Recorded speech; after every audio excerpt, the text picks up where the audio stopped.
welcome to Paul's Beer Reviews. This is the Lowell Live, and it's Sunday afternoon. And we're going to do a live stream, and I'm going to be watching the football this afternoon. We've got Man United versus Liverpool, and yeah, we'll see what goes on with that. So yeah, no one in at the moment, which is a bit weird. I don't know what's going on here. Is this even going out live, I wonder? I'm not entirely sure. Not entirely sure. Am I live? Is anyone there? Oh, hello. Says we've got two people in. Jamie, hello, mate. Is it a bank holiday in England tomorrow? It is here in Ireland. Nope. No bank holiday tomorrow, unfortunately. Could do with a bank holiday tomorrow. That'd be handy. But no such luck tomorrow. We're just a general Sunday afternoon, this one. So you're having a bank holiday tomorrow. So I'm assuming you're having a few beers in. I would hope, anyway. I would hope. Jack goes in. Oi, oi. Hello, son. How are you, mate? Shark says, good morning, Kev. How are you, buddy? How you doing, sir? I caught a bit of your video this morning. Have you taken the readings from your was it your shark wiser? Is that what you've called it? The sharky wiser or something like that? I hope that beer's working out all right. I hope that comes along well. It's quiet. Where is everyone? 5 of you in a pub.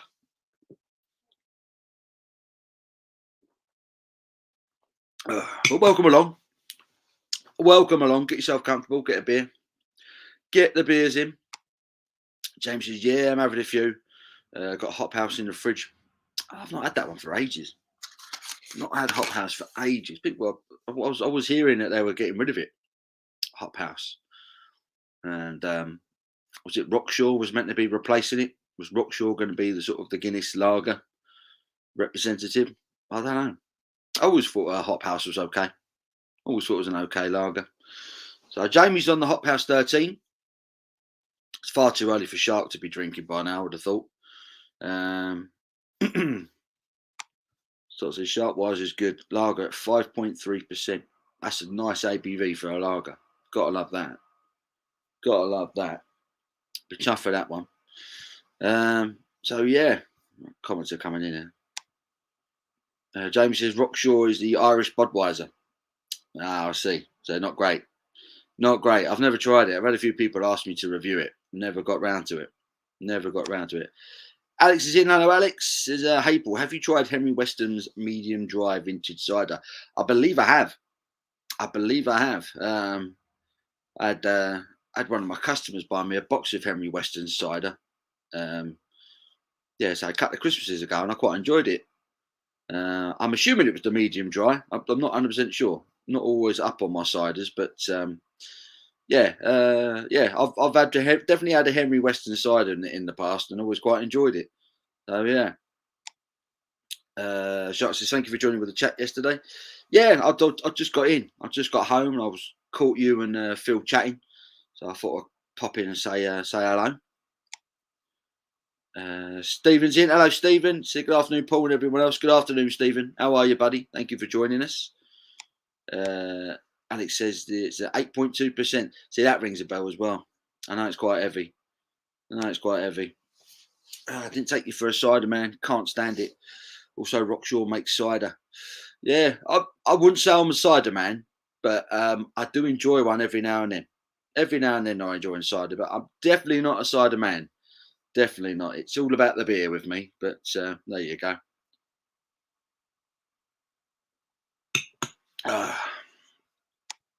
Shark says, does the beer monster have a permanent home? Well, it's next to me on the table sitting here, so I can top up anytime I want. So, yeah, it has a permanent home, that's for sure. I'm going to try and get a few kegs use out of it before I move house, which is hopefully happening very soon. But yeah, at the moment, it's here on my review table, sitting next to me. You might be able to hear it in the background. Whenever the temperature goes slightly above the temperature I want it at, the fans kick in and it cools the beer down again. So you might hear it go on and off. I'm doing grand, thank you, Paul. How is everyone else doing? That's good to hear, Stephen. Stephen's in the chat. Alex says lager is nicer. So Henry Weston's does a lager, does he? Or is that just the Rockshore lager as opposed to the Rockshore cider? Jay's in, says, hi mate, what do you drink today? I am currently drinking the Ghost Ship Pale Ale from Adnams. I've got a keg of it in the beer monster machine next to me, and I'm working my way through that. I did about 4 or 5 pints of it yesterday, and so I've probably got a few pints left of it today. What about you, mate? What are you drinking? Are you drinking? Oliver's in. Hello, Oliver. Hi, Paul and everyone. Just got in from a heavy roast. 4 pints. Feel like a small buffalo. What do you reckon for the score today? I think Liverpool will have too much for United. Yeah. I would say, sort of on paper, you'd fancy Liverpool to get the result because they're on fire at the moment, aren't they, Liverpool? They really are. But yeah, I just want a good game. Manchester United v Liverpool is always the most, highlighted game in English football, isn't it? It's always so bigged up, and a lot of the times it really disappoints. So I'm just hoping for a good game. Sharks and heard to Oliver. Alice says no lager. It's just nicer than the cider. Okay. James says you should review the Perlenbacher keg at Lidl. Do you know what? I should. I've never seen it. I don't think I've ever seen the Perlenbacher keg in Lidl. I don't go into Lidl all that often. I think I need to go in there a bit more often, really, try and catch the keg deals, because I've had people tell me they've found like Vorsteiner kegs and things in Lidl's before, and love to get hold of one of them, love to. But yeah, I'd certainly work my way for a keg and Perlenbacher. It's not a terrible pilsner, that one. Oliver says, hello, Sharky, how are you? Might taste better when you draft it. Yeah, that's a good point. It's a good good thing about these keg machines. They say they basically draft it, like you said. They smooth it out. The CO2 runs through it. It kind of levels it out. It makes it ridiculously drinkable. Like I say, I think I did 4 or 5 pints of Ghost Ship last night, and it barely touched the sides. It's just a really nice drinkable beer, and that's one thing it does do, this machine. I'm very impressed with it. I don't know if you've seen my video. I put a video up, just an unboxing and a basic setup of the machine. And honestly, I'm very impressed. I'm really impressed with it. If you're interested, beermonster.co.uk. Check them out. £149 the machine. Chills your kegs, keeps them cold for you. You can set it to your desired temperature. No drippage, anything like that. No spillage, anything like that. Like I say, you can increase, turn down the CO2 volume that's coming out. You're in control, basically. You're in total control of the beer. And it eradicates all the problems that you get with beer kegs, doesn't it? Because you can chill a beer keg, but then as soon as your mates come around and you crack it open, and as soon as you crack the top and let that little bit of gas out at the beginning, gradually that beer is getting warmer and it's getting flatter. This machine eradicates all those issues. You can just have a good beer from top to bottom. So it's a win-win for me. Shark says, Oliver, I'm doing well. Oliver says, Shark Home Brewing, good to hear. Fantastic.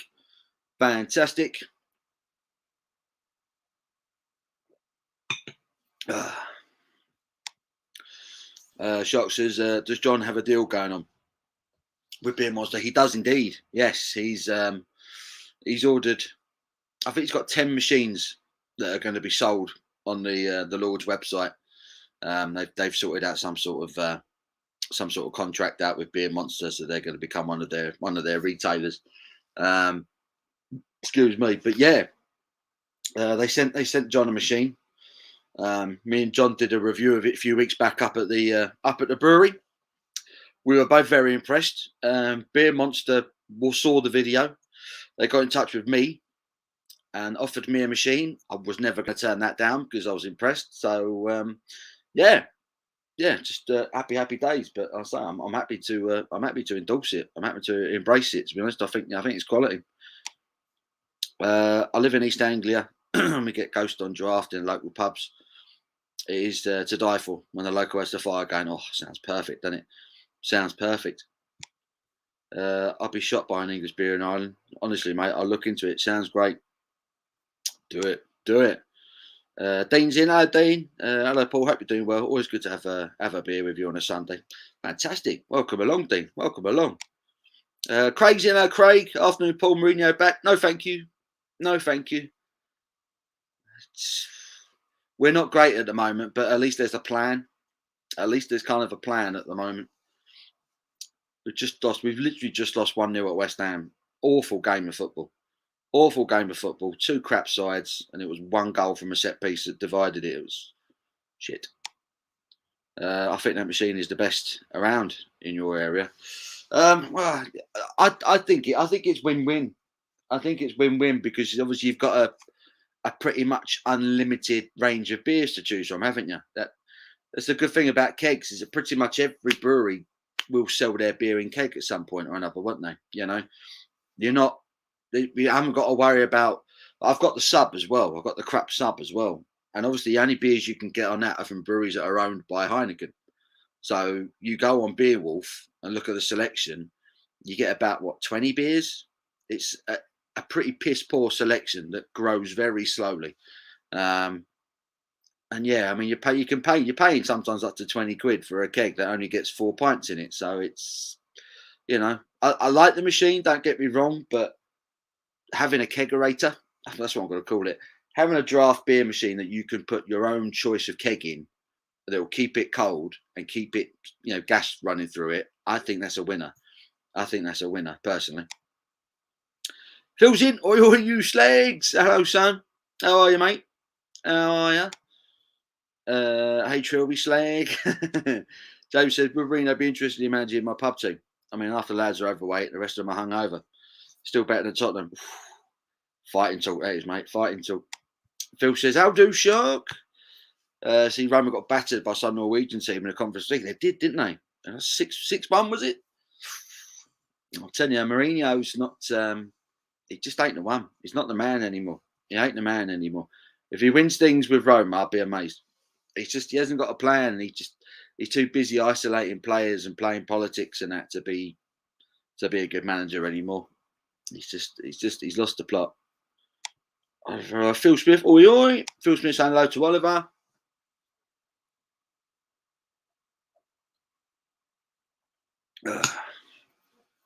Lovely, lovely. What's everyone drinking, by the way? I know Jamie's on. What did Jamie say he was drinking? Jamie's having a few Hop House 13s.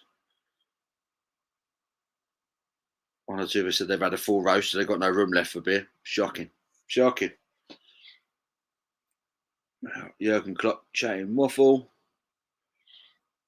But yeah, what's your predictions? Who's going to be watching the game? Who's got predictions for this one? I think Liverpool are going to be favourites. Man United are a bit hit and miss, aren't they, at the moment? Bit hit and miss. Oliver 88, is there a good selection on the beer monster? Yeah. Just any keg you want. It's any keg you want. You buy a keg and put it in the machine. It's any brewery that you like that sells kegs, a 5 litre mini keg, any brewery that you know that sells kegs, that can go in there. There's no restraint. It's any 5 litre mini keg. Literally. Any 5 litre mini keg goes in there. And I think if you actually go on the Beer Monster website, I think there's a few beers on there as well. They do a starter pack. You can get this machine with 2 kegs of Budvar. I think it's 180 quid, something like that, which ain't bad at all. You should try Wicklow Wolf Irish beer. They make amazing IPAs and lagers and stouts. Wicklow Wolf. I think I've had that. I think I've had it. Wicklow Wolf. Was it Wicklow that brewed it? Was that the name of the brewery? I think I've had it. I'm sure I've had it, in fact. I remember much of it. I think I got it in a Beer 52 box not too long ago, actually. Excuse me. Shark, I'm going to be on the orange juice shortly. Eating breakfast in a bit. Yeah, of course. What was it? 8 o'clock in the morning? 8:15 in the morning there? Something like that. What's the time here? Yeah, 8:15. 8:15, yeah. So early doors, mate. Early doors. Early riser on a Sunday. Oliver saying 3-1 to the Scousers. That'd be nice, wouldn't it? A few goals. So Mo Salah's got 28 goals in his last 31 away appearances. That's not bad, is it? Blimey. Shark, I'll be watching the American football soon. Remind me. Remind me, you support Shark. Was it? I don't want to offend you. Was it Saints? Are you a New Orleans Saints fan? Can't remember what it was now. I'm sure you said you were a Saints fan. It's made in the county of Wicklow. County of Wicklow. I'm pretty sure I've had the Wicklow Wolf. I'm sure I've had it. I'm sure I had it in a beer 52 box not too long ago. But for the life of me, I can't remember if it was any good or not.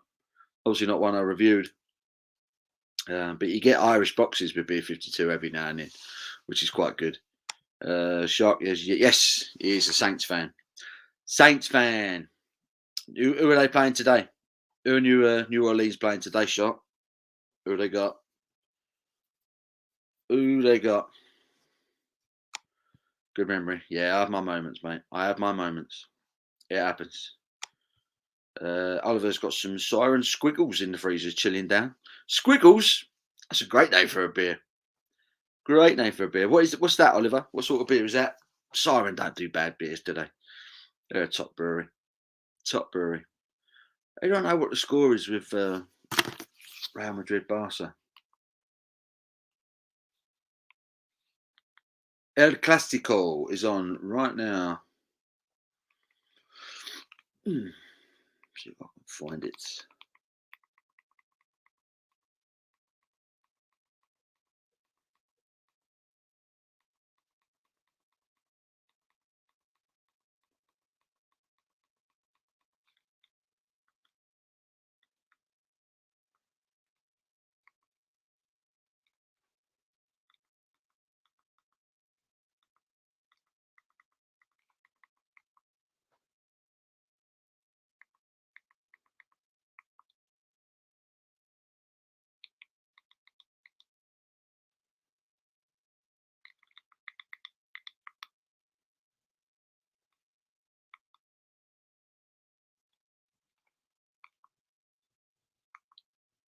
There we go.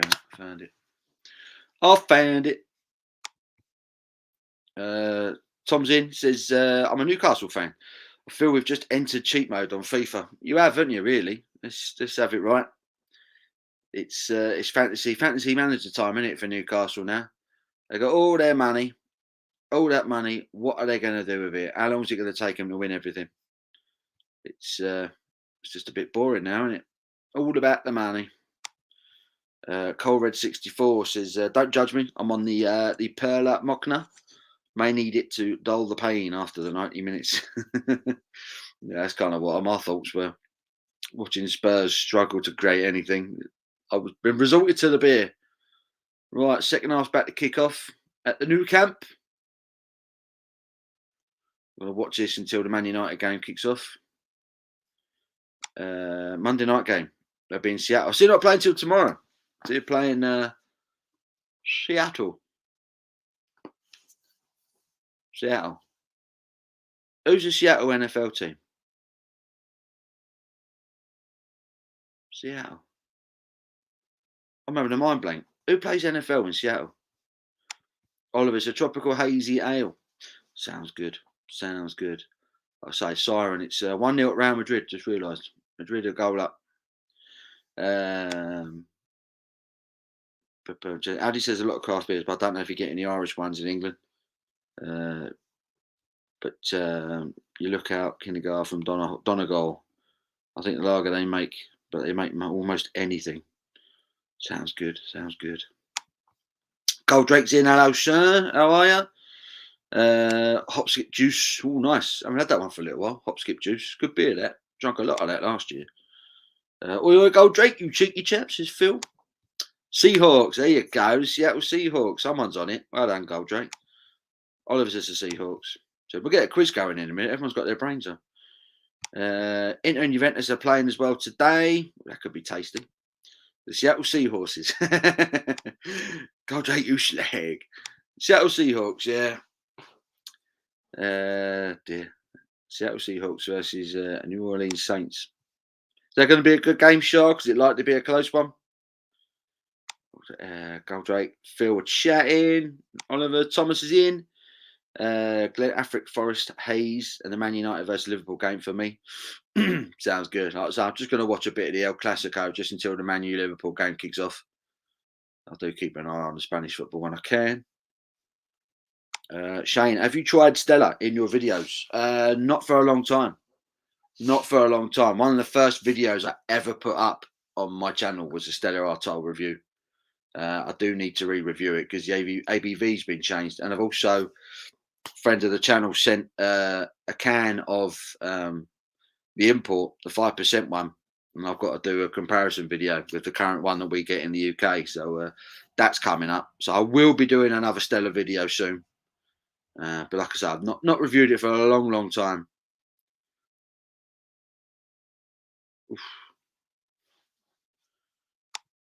Shots this game will be so. Both teams are not at their best. So no danger of the Saints making the playoffs this year. Then do you reckon? Do you reckon they'll get through the group? Will they not make the playoffs this year? Shark, do you think? Wasn't that long ago?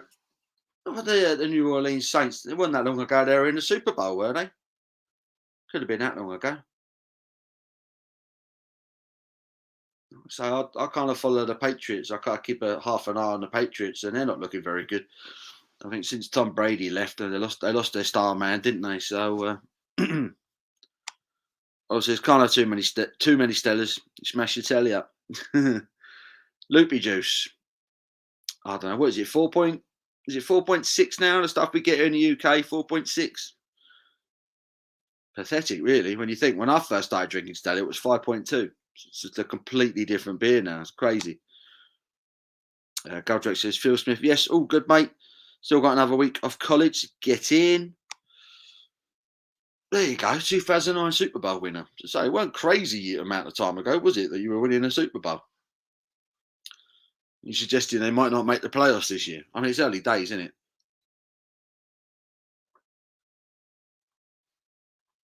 Who are the Patriots playing today, Sharp?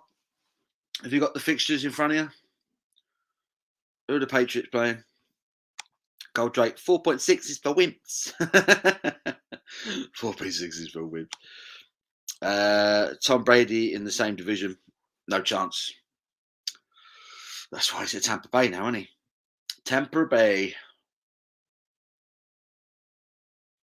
Do we reckon Tampa Bay are going to win the Super Bowl 2 years running?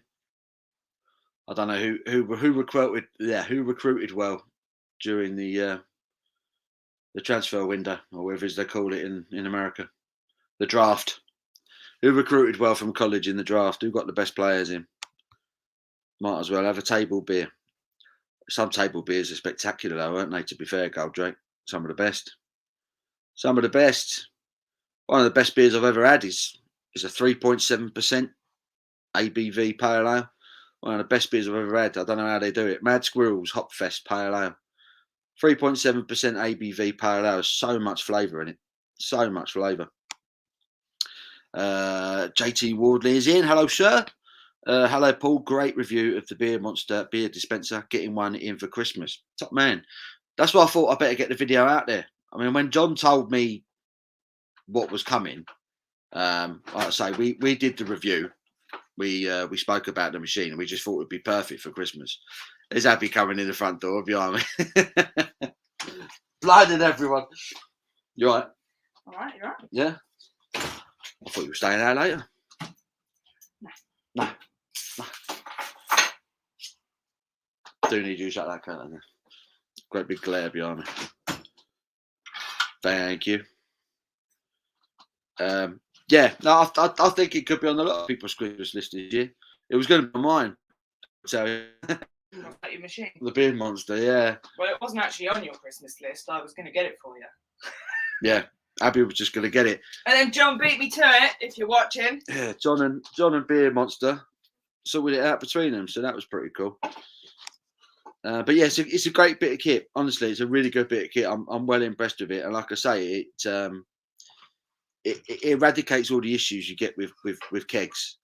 It just makes it just a perfect way of drinking beer for me. I just think it's a really clever bit of machinery. I'm well impressed with it. So, the Patriots are playing the Jets. Ooh, that could be fun.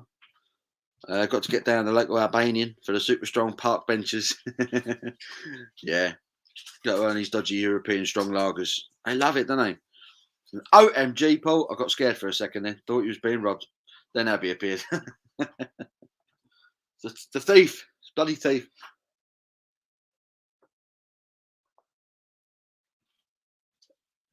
Oh, it's so drinkable. Polishing this off too easily. Goldrake, word is out. Word is out.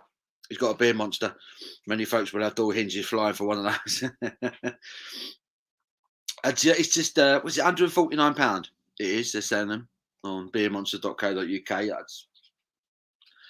I just think it's a no-brainer. I really do. I think it's a cracking bit of kit. I would get one, but the 5 litre kegs are hard to come by. Are they really? You can get some good deals on 5 litre kegs. Like I say, most breweries are knocking them out now. So yeah, and like I say, that's what I like about it. Any brewery you want, your favourite brewery, you know, they do your favourite beer on keg. Why would you not? Why would you not get it? Well, as opposed to going on Beerwolf, you know, like I've had the issue with the sub, the Torps. You know, you only get ones that are owned by Heineken. The selection is just a bit limited, you know, and plus they always sell out as well. I swear, like Beerwolf don't get much in at the right time. So there you go. Thomas is in. Hello, Thomas. How you doing, buddy? Hope you're well. Goldrake's laughing at Oliver. Thomas says, please like and share. Yeah, give it a thumbs up. I would do appreciate that. It's always appreciated when people do that. So yeah, if you get time, give us a big thumbs up. We've got 14 of you in the pub, so if we could get 14 thumbs up, that'd be fantastic. And if new, yeah, subscribe. Yeah, please consider subscribing. If you've not subscribed to Paul's Beer Reviews, subscribe to Thomas as well. Window Beer Reviews for Thomas. Shark Home Brewing, who is in, he's got his channel as well. Please consider giving him a sub. Some fantastic content on his channels, and if you like your beer, you're in the right place. That's for sure. Shark says you're late, Thomas. Shockingly late, Thomas. Oliver says, which moody slag is disliked? Who cares? Who cares? A thumbs down is just as good as a thumbs up these days, and that's what these people don't realise. So, jokes on them. Jamie says, sorry, mate, my kid ran into the door. Oh, blimey. Got a nosebleed. Had to take care of that. He's grand now. Was it a new door, Jamie? Or did you need to forget it was there? I don't know. Kids. Getting ready for my live shark and cook food. Nice. He's busy cooking. I buy a beer machine if I didn't spend so much on LPs and CDs. See, that's a choice you have to make. I can't remember the last time I bought a CD. I do Apple Music. I've got all my music on my phone. I just download albums whenever I want them, and when I get bored of them, I just delete them. That's the reality of it. Apart from when my top favourite artists release something new, I'll buy that. I'll have to have a copy of that, a hard copy of that. But I don't buy CDs anymore. They just take up room, don't they? Jimmy says, to pub or not to pub? That is the question. I don't know. Stay here, have a beer with us, Jimmy. You know, you're more than welcome, son. I hope you're well, by the way. Non-Rev with his metal and beer reviews. Hello, sir. Just got the Crafty Brewing Company beers from Ireland there now. Have you tried them? Maybe Lidl and England don't do them. Crafty Brewing Company. I feel like I've heard of the Crafty Brewing Company. Can't remember if I've had any of their beers, though. I'll be guessing here, trying to wrap my brain. I'm not sure. I'm not sure I've had any of them, but I'm pretty sure I've heard of the Crafty Brewing Company. Oliver Goldrake, The Mod Dilemma. There's a terrible band on at the pub. I might go for a laugh and just throw things at them. Excuse me. Oliver says, is it Coldplay? I'll tell you, if Coldplay turned up at a local pub, I can promise you now, I wouldn't go. Wouldn't want to know. Unless you want to go and sob your eyes out into an empty pint glass. I don't know. Why else would you go see Coldplay? They were good once upon a time. Oliver, yeah. Well, I recently I've been buying a lot of German synth LPs. That's so random. So random. Got a proper obscure taste in music, haven't you, Goldrake? German synth. That's what you want to listen to. That's what gets the kids on the floor these days. Have you tried Harbour and Arbor Cola? I have not. I have not tried that. So Harbour and Arbor have done a collab. It's just lazy naming. What's it like, Joel? What have they brewed? What have they done together? I love Arbor Ales. One of my all-time favourite breweries. I think they're superb. And I like Harbour, to be fair. I think Harbour are a good brewery. Bit underrated. You can get their beers in most supermarkets, and I think they're all pretty good. Yeah, what is it, Joel? What is it? Oliver, not quite that bad. Not as bad as golf play. You should get a blonde trim like Rashford, Paul. I need to put the footy on back on, don't I? I need to put the Mank game back on.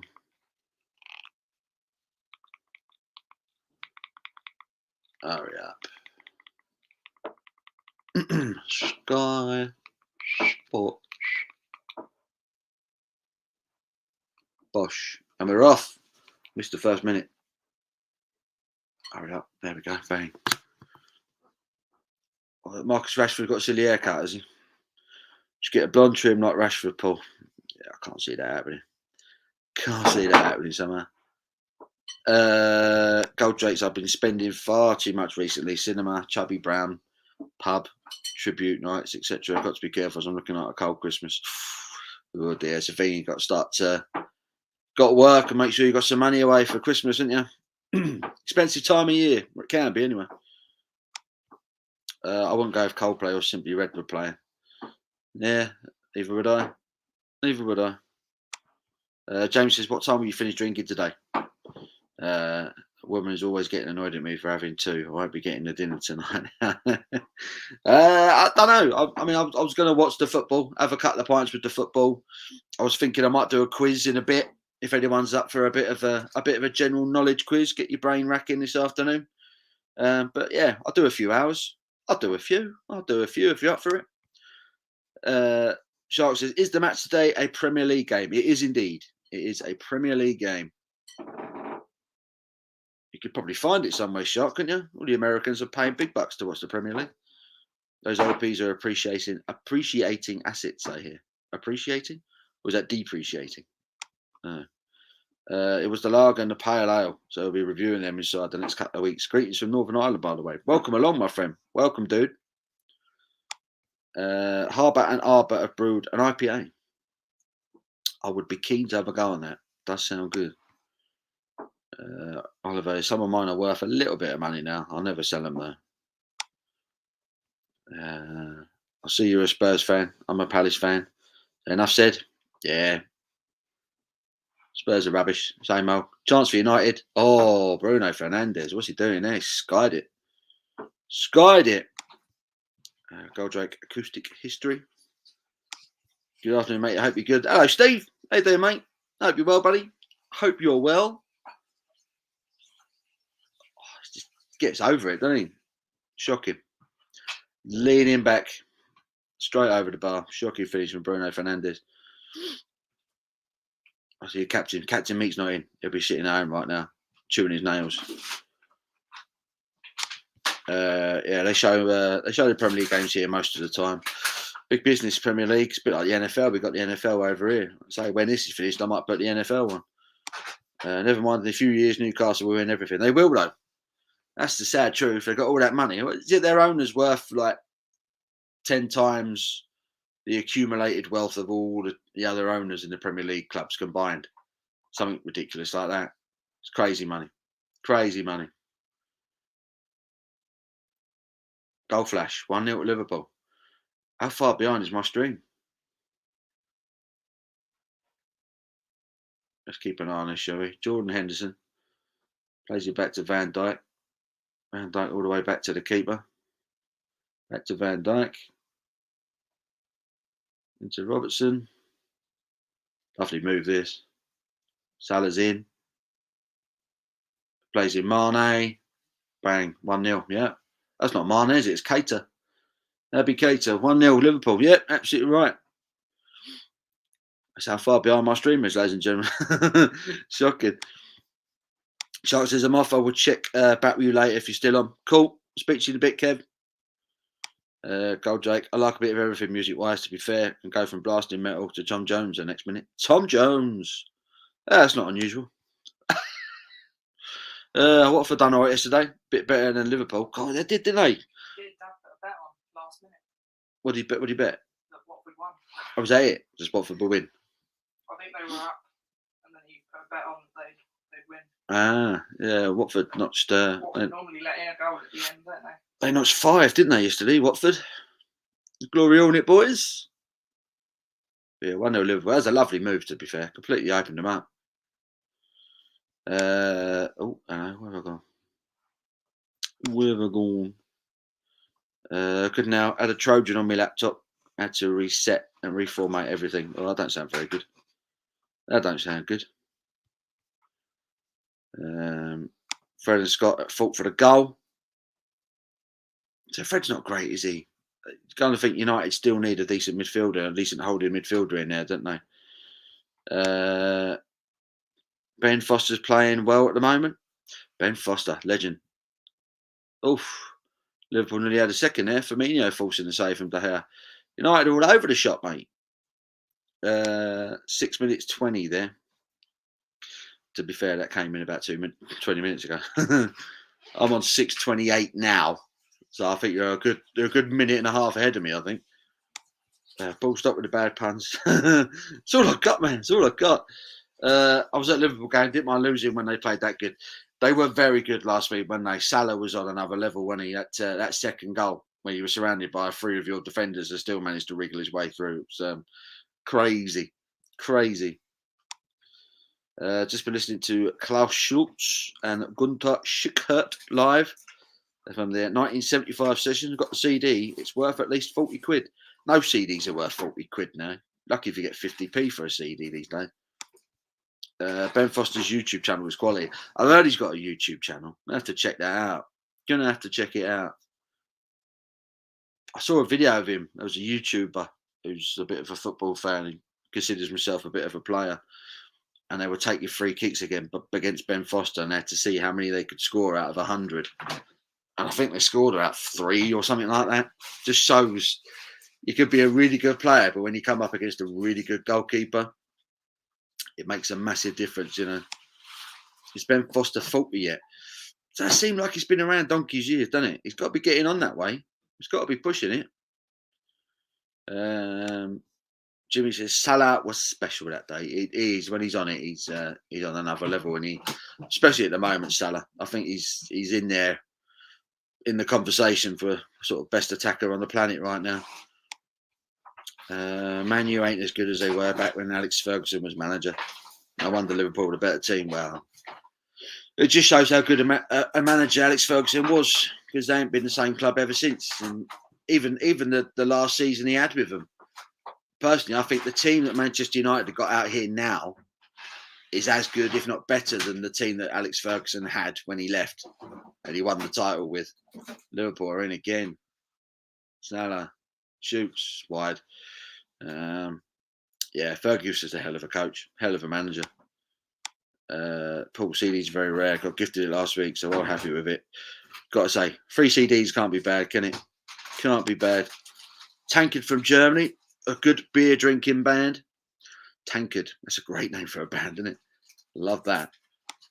I remember Foster from West Bromwich Albion. Top bloke. Met him a handful of times. Does seem like a good bloke, Ben Foster.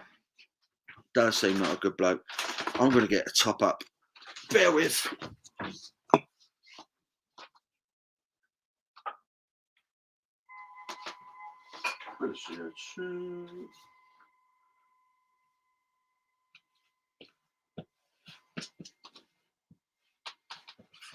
Still tasting. Mm-hmm. Still tastes fresh. Let that sit.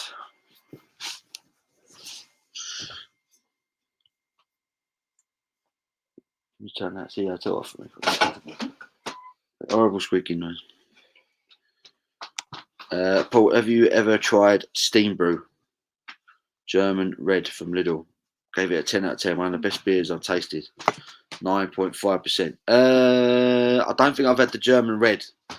I've had a couple of beers from Steam Brew that I found in Lidl over the last couple of years. But no, I don't think I've had the German red. Goldrake's having a curry. You always know when he says that he's having a Ruby Murray. What curry are you having, Goldrake? No Sunday roast. Jack Howard says curry. Okay, we've got any of my admins in. Can we get this person out? Spam bot thing, wherever it is. Sounds like a small steam train in your front room. Yeah, like I say, you can turn the Cierto on and off, and when you turn it off when you get it onto a certain point, it starts going, starts creaking at you. Steam Brew IPA is pretty nice. It is. The Steam Brew beers that are going in the in Lidl are pretty decent. The first time I picked one up, I had no idea what it was. I just thought it was a $1.29 for a 500ml can, something like that. I thought, how bad can it be? And yeah, quite enjoyed it. Quite enjoyed that.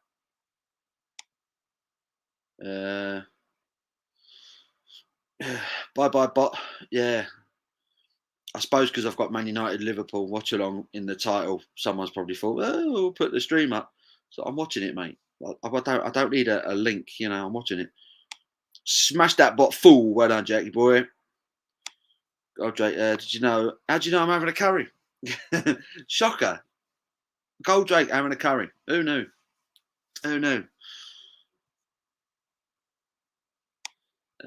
Ain't sure what curry I'm having, to be fair. You ain't sure? You're not cooking it then? Always an arsehole turns up with a span. Must be a Celtic fan. Dear. Because you're a predictable lad, says Jack. It's true, though. It is true. We do know that Goldrake loves a ruby. He loves. I love a ruby. I went for a cracking curry the other night. My local curry house, Taste of India, has just won best Indian restaurant in the country. True story. And it's just a 5-minute walk down the road. Who'd have thought it? Bloke was just a bot. They can search through keywords and just spam. Yeah, exactly. You kind of set yourself up really when you do something like this. And a lovely roast, and it was lovely. It was so lovely. It was proper lovely. United now 7th. Love to see my team. Sat there, manager. Someone saying it's now 2-0. 2-0 at Liverpool. Keep an eye on this.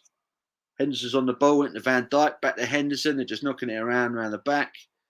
Dinks it forward towards Andy Robertson. Ball in. Harry Maguire. They've both left it. Oh my days. What are they doing? Arnold. 2-0. Yeah. Bang. 2-0. Jota, is it, with the goal? Dear, what a Harry Maguire and the other. I don't know who it was he bumped into. Is it Lindelof? Goodness me. They're not communicating at all. It's quite funny. This is quite funny. If you despise Manchester United, that is a funny goal. Yeah, the ball in here from Robertson. Thinks it up. Maguire and Lindelof just run into each other. Oh, it's Luke Shaw, is it? Luke Shaw is running into him. Tight. Just on, I think, though. Yeah, 2-0. Jota. Bad times for United. That's just the lack of communication. What is Luke Shaw doing so narrow? And why is he not telling Harry Maguire he's there? Here it is. It's just none of them deal with it. Awful. Kate has then got time to pick out Alexander Arnold down the right. Jota times the run perfectly. 2-0. Could be game over here. 13 minutes in. 14 minutes in now. 2-0 Liverpool. Yeah, idea. Goldrake laughing at Jack Howard. He's on a Ruby. 2-0. Will Martin is in. Hello, Will. Hope you're well, dude. Hope you're well, buddy. Choice of difference between United now and then is they don't get Fergie time. They don't get as many dubious penalties given away or opposition players sent off for sneezing every other week. It's true. Old Trafford isn't the fortress it once was it? Everything seemed to go their way in the Fergie days. They don't quite get that dominance. They don't quite get that rub of the green from the officials. But yeah, the roast was so lovely. So lovely they named it twice. It was a proper lovely, lovely roast. I fancy a roast now. Oliver's a shocking defender. It was proper bad, wasn't it? Proper bad. How was none of them giving each other a shout there? Not good. Shows, do I remember you from Troy McClure? You may remember me from such shows as. What are they doing? Oliver's laughing at Harry Maguire and Luke Shaw. Goldrake, what was your go-to curry? Great question. Indeed, curry Saturday and Sunday. Every Saturday and Sunday, Goldrake. Keep it spicy, drink more. I love a madras. That's probably my favourite curry. Chicken madras. Delicious. You've got just enough spice there to make you want to go back for it, but not so much that you kind of set your mouth on fire. You know, you can just enjoy it. Do like a chicken madras. Goldrake says veg curry is usually something like Bombay, potatoes, sagaloo, slag. Also a mixed veg curry. Very nice. Very nice. So Goldrake likes sagaloo. Goldrake, get some lamb in your lad. Are you a veggie? Are you a veggie, Goldrake? Are you vegan? You're a hippie either way, aren't you? One of them. Vegetarian or a vegan. Got to have at least 5 chilies. Got to have a bit of spice in you, otherwise what's the point? Might as well just have a bowl of Weetabix. You're not going to have a spicy curry. It's like people have kormas and things like that. I just don't get it. I don't get it. Baffles me. Let me top up the pie.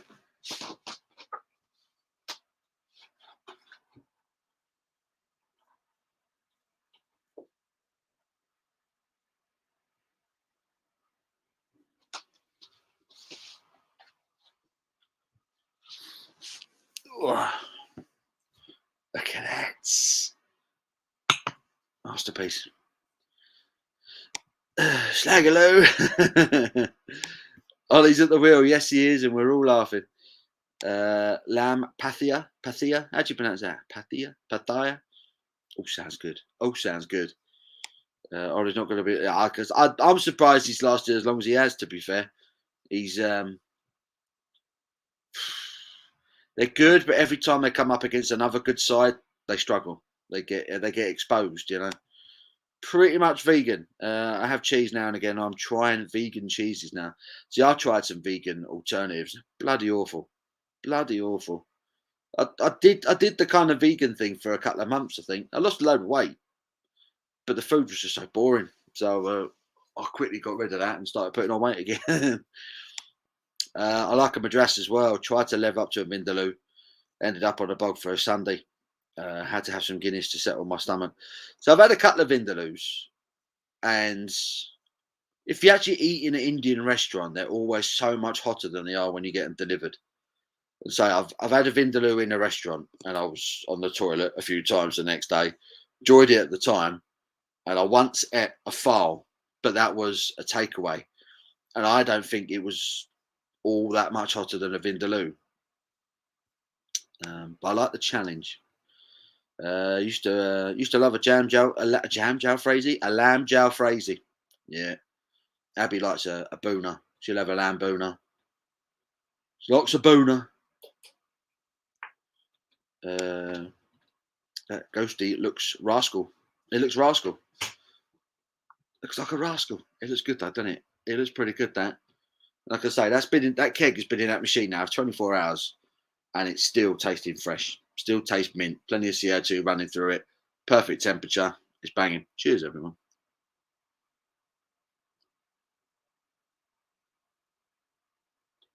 Left it on my tash. Pardon me. Ollie's at the wheel. He's drink driving. He might be, you know. Glazer about to buy a cricket team. You never know. If it keeps going like this. Southgate in a crowd thinking, I wish I was supported someone else. Got the job on a recommendation of a legend that recommend you. Steve Bruce, ex-Man United player, be a good shout. There you go. He needs a job, doesn't he? He needs a job. Always add loads of herbs and spices to my food. Some alternatives are pretty shite. Yeah, that's the only thing, isn't it, with the vegan alternatives. They're not good. Really not good. I know it's not traditional, but I do like a beef curry. There you go. I don't think I've had a beef. I always go for chicken when I have a curry. I've had a couple of lamb ones, but Generally, it's chicken. I like a chicken curry. No to that vegan shite. I was at a vegan wedding once and we weren't allowed to say cheese. Dear. That would be great. No, can't say that. Vegan cheese tastes like out of date smoked salmon. Oof, nobody wants that. Nobody wants that. The head is staying on that. It is. It ain't going anywhere. It ain't going no place. I never had a swig on it. Apart from my tash, every time I take a swig, it sticks to that. All vegans need is a good bacon egg sarnie. Yeah, that'll sort you out. Egg and bacon sarnie. Full English breakfast. That's all you need. A good steak. Good steak. I made the right choice with the Perlo Mochner. The Rochefort 10 got me mitts on yesterday. Would be wasted on the mood I'm in now. I'm over it, mate. I'm over it. I don't get upset about Spurs these days. Not like I used to when I was younger. They don't give a toss about me, so why should I give a toss about them? I love the club, don't get me wrong, but I couldn't give a toss about the manager, the owners, the players. They don't give a toss about the badge on the front. It's all about the name on the back for them. I can't get on board with that anymore. Try goat curry. I used to love that. I used to love the goat curry. Glazers want to buy an Indian Premier League cricket team. Is there that much money in Indian Premier League cricket at the moment? I know it's where all the players want to go, isn't it? That's where the money's at. Ghost Ship, what a beer. Here's a cracking beer. I never used to like Ghost Ship. First time I ever had it from the bottle. And I had it a few years ago and didn't like it. And it's one of those beers that I think has improved. Either the recipe's improved or my taste buds have changed. I can't decide which. And I remember I had Ghost Ship in a can a couple of summers back. And I hadn't touched it for a long time. Probably after I did the review from the bottle. And I had a can of Ghost Ship and it was nice and cold. And I was like, goodness me, it's really nice. And ever since then, I've bought it quite regularly. I think it's a cracking citra hopped pale ale. I don't know. I don't know if anyone else feels the same way, but I do feel like Adnams have really upped the game with Ghost Ship. It's a fantastic traditional, yet American hop beer. I think it's a belter. And on keg, this is the first time I've had it on keg, and because this machine, like I say, keeps them cold and keeps it carbonated, it's absolutely beautiful. It goes down ridiculously well. So I can recommend it. And it was 15 quid. I paid £15 for a 5 litre keg in Sainsbury's of Ghost Ship. Bargain. Bargain. 15 quid for essentially 8 pints. You'd be lucky if you get 3 pints in a pub for that. Yeah. My joints all over my hands and fingers have been aching awfully recently. I need to drink up to get rid of the pain. Yeah, if you keep drinking, you forget all about it. It's good, that. It's a beautiful thing about alcohol. A vegan recommending goat curry. Try the goat, it's delicious, said the vegan. Yeah. Do you think a vegan midget would struggle to put food on the table? 100%. 100%. I love that. I love that. After trying a goat curry, they might just turn me into veganism. Into veganism. It might do. It might do. Jackie, I don't eat them anymore. All up to your personal choice. I don't knock anyone for eating meat. Nah, that's the thing. I don't mind what anyone eats. Just shut up about it. Though, do you know what I mean? If you're a vegan, fair play to you. Good luck to you. But I love meat, and I won't have anyone moan at me for doing it because it tastes good. At the end of the day, they're bred for it. A lot of these animals. So it's not like we're going out. Well, I'm not anyway. It's not like I'm going out buying elephant steaks or anything like that. I'm joking. Takes all sorts for the world to work. I don't judge, mate. Just take the piss. Yeah, I'm the same. Never tasted Ghost Ship. We'll have to see if they stock it here in Northern Ireland. Yeah, look out for it. Adnams, traditional brewer. They've been around donkey's years. Think you might be able to get it. The only way I'd become a vegan is if we had to go back to hunting and gathering. Don't think I could look down the barrel of a gun and shoot a rabbit. Yeah, I think that would stop a few people. That would stop a few people.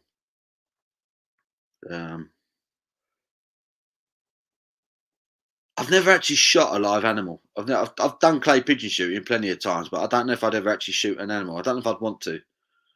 I mean, I'd happily eat it afterwards, but I don't. Yeah, I don't know if I'd want to shoot it. I just don't think I've got it in me to kill an animal. I'd shoot a person any day of the week. Arseholes, a lot, yeah. But animals, I couldn't. Animals, I couldn't.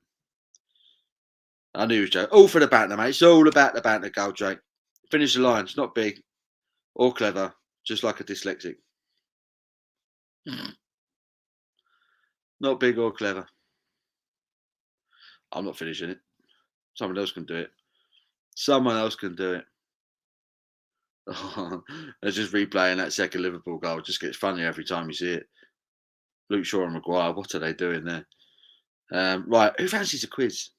Who's up for a quiz? If you're up for a quiz, can we just get a big fat yes in the chat right now? I fancy being quizmaster. Jack says, I live in a very rural area. Growing up killing and preparing your own meat becomes second nature. They're playing. My dad used to go shooting. My dad used to go hunting. He'd buy rabbit, pheasant. You know, it was never an issue for him. But I've never had to do it. So I don't know. Perhaps after I'd done it, maybe I wouldn't feel too bad. But when there's animals that are, there's millions of them, and cattle and things that are bred for that single purpose, it's kind of okay, I guess, in my mind anyway. It's people who go out trophy hunting. They're the ones that do my head in. Trophy hunting. They don't eat the meat. They don't do anything with it. They just, stuff them, put their head on a wall, things like that. I don't agree with that. I don't agree with all that. Right. What are we saying then? Who's up for a quiz? Who's up for a bit of quiz? Who's got the brain power this afternoon? Are we all too pissed? I've got a good one. I've got a good general knowledge quiz for you. If you fancy it. If not, we'll carry on with the football.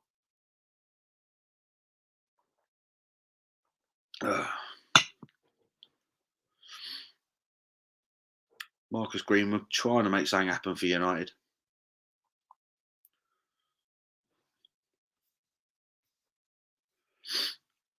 The chat's dried up. What's going on here?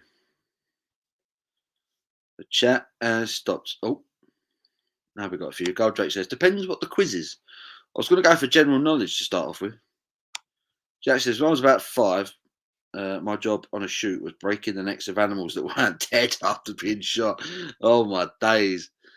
That must have messed you up a little bit, surely. So, finish him off. Oliver says, yes to the quiz. Jack says, quiz, I want to tell you my life story. Okay. Go on then. You ask the questions, Jack, and we'll answer them for you. Questions about Jack's life coming up. Right. I have got 30 general knowledge questions. I've got lots of other questions as well, but we'll start off with a general knowledge one. Everyone up for a general knowledge? Jimmy says, I actually agree with people who hunt for food. You're doing it the right way. I just couldn't do it. Culture says, go on in. Oliver says, shooting birds, rabbits is easy. I would draw the line with something like a deer. Trophy hunters are real cunts. Yes, they are. Scum of the earth, mate. Low of the low. Low of the low.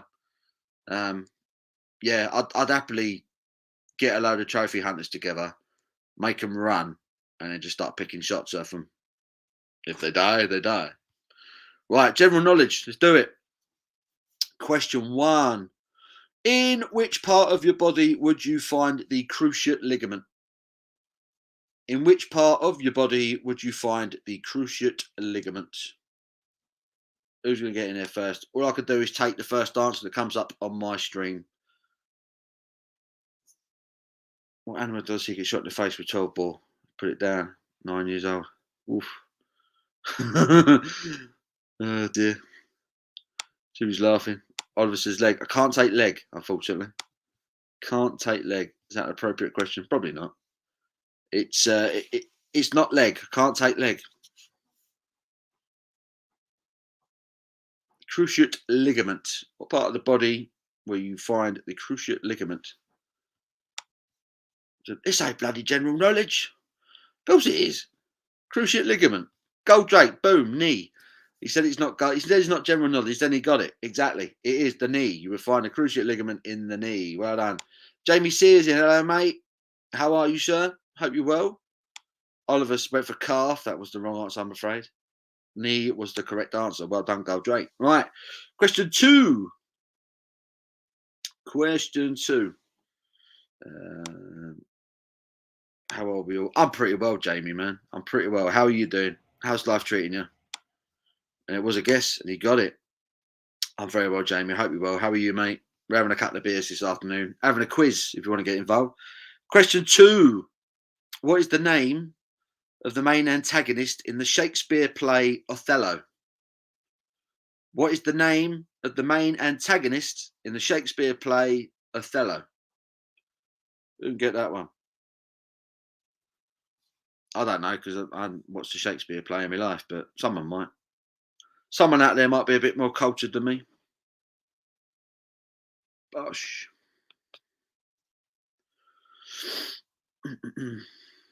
If I'm Googling right now. Oh, Goldrake, Iago. Was it Largo? Largo? Iago? That's the correct answer. That's the one I got. Oliver went for John Barnes. Close. Jack got, is it Largo or Iago? Iago. I don't know. Lago. Jamie went for Othello. Wasn't Othello. Jimmy went for Pell. Wasn't Pell. Goldrake was first in with, Lago. English lessons. Ah, right. I didn't do Othello. I did Romeo and Juliet when I was at school. There you go. Right, question 3. Goldrake's 2-0 up here. Come on, people. Sorry out. 3-0. 3-0. 3 less than 3. What element is denoted? Sorry, I can't even read. Liverpool in here. Salah saved. What element is denoted by the chemical symbol SN in the periodic table?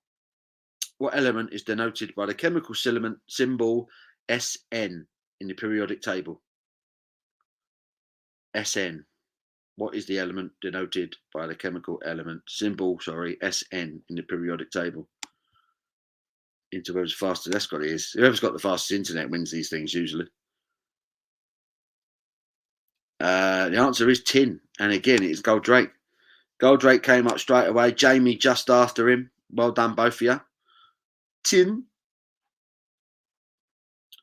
Goldrake, the joys of being young, still knowing science lessons.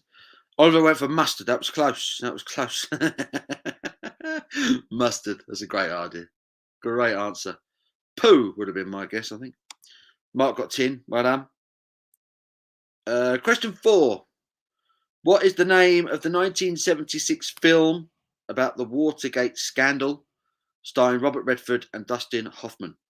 What is the name of the 1976 film about the Watergate scandal starring Robert Redford and Dustin Hoffman? What was the name of the movie? 1976. Robert Redford, Dustin Hoffman. All about the Watergate scandal. What was the name of the movie? Google. Troy McClure with All the President's Men. Well done. Correct answer. Well done, mate. Oliver went for Snatch. Wasn't the correct answer. Goldrake also put All the President's Men. Well done. But yeah, Troy McClure was straight in. All the President's Men. Well done. Beautiful answer. Question 5. How many of Henry VIII's wives were called Catherine? How many of Henry VIII's wives were called Catherine? Who's going to get it? How many of Henry VIII's wives were called Catherine? How many? Oliver said 2. That is not the correct answer, I'm afraid. Jimmy went for 15. It's not quite 15. Goldrake's written 2 as well. 2 is not the correct answer. Goldrake's gone for 3. Look, he's got 3, 4, 5, 27, 14. 3 is the correct answer. 3 was the correct answer. 3 of Henry VIII's wives were called Catherine. There you go. Right, you can stop now, Goldrake. You got it, I promise. Question 6.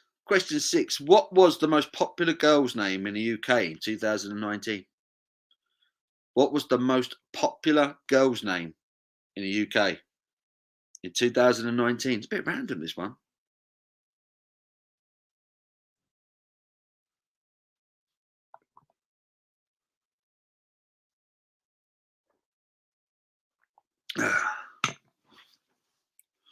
Who can Google this one quicker?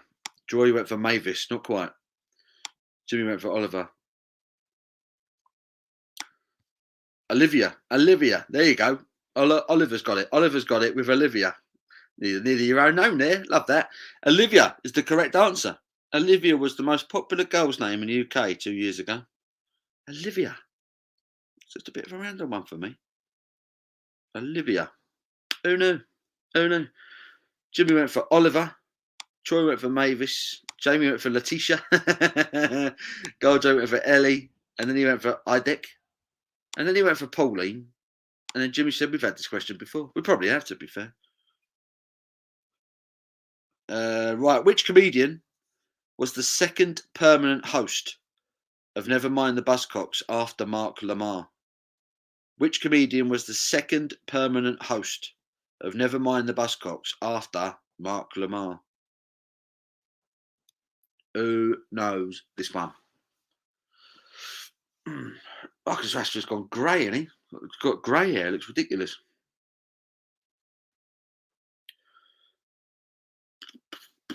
Everyone Googling right now.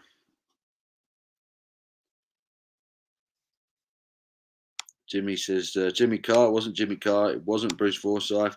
Oliver's got it. Simon Amstel. Simon Amstel. I mean, you kind of spelled it wrong. Simon Amsettle. Close. Technically, Goldrake was the first person to spell it right. Simon Amstel. Right. This next one, you're all going to know. Goldrake Anthony Deck wasn't Fat Essex lad. Is that who he is? Dear. Right. Everyone should get this one. Well, a lot of people should get this one anyway. Question 8. Excuse me. Which popular video game franchise has released games with the subtitles World at War and Black Ops? Which popular video game franchise has released games with the subtitles World at War and Black Ops? Who are the gamers out there?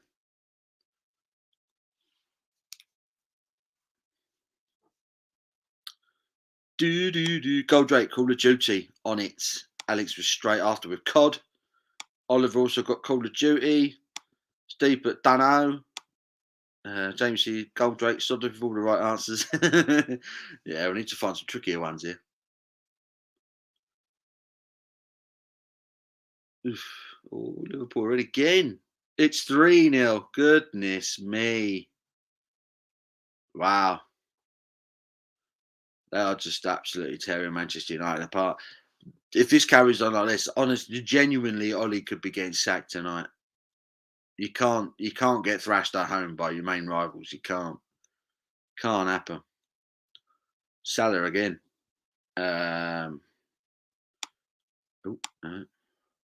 Surely Goldrake can't win this. Goldrake says, I'm young. These questions are easy. Low, they can't defend. How many times did United have like the opportunity to clear it here? There, they won the tackle, lost it, giving it away. Look, they blocked the shot.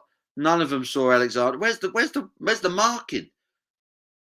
Who's it put that ball in? Is it Cater put the ball in again? No one's picking him up. They're all over the place. Madness. So it's 3-0. Good Lord. All of this could be heavy. Really good. Imagine being beaten by a team. Oh, we're getting beaten by a team here. Right, here we go. Question 9. Question 9. Salah is a monster. Oliver says, main rivals, surely City, Paul. Oh, I don't know, man. City have only really been on the map since they got bought by the oligarchs, haven't they? Man United, Liverpool's always been the big one. I don't know. I'd have to ask a Man United fan, I suppose. What's the bigger game, the City game or the Liverpool game? Any Man United fans in? What's the one you look out for first, the City game or the Liverpool game?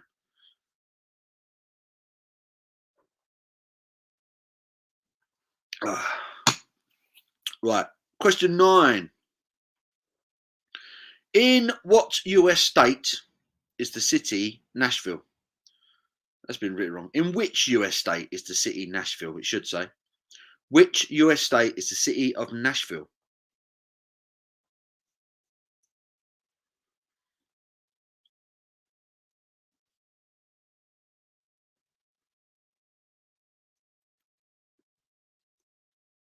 Goldrake again, the quickest one in. Tennessee. Oliver also got it. Steve also got it. So coming up, someone's got to start typing faster than Goldrake. Oh dear.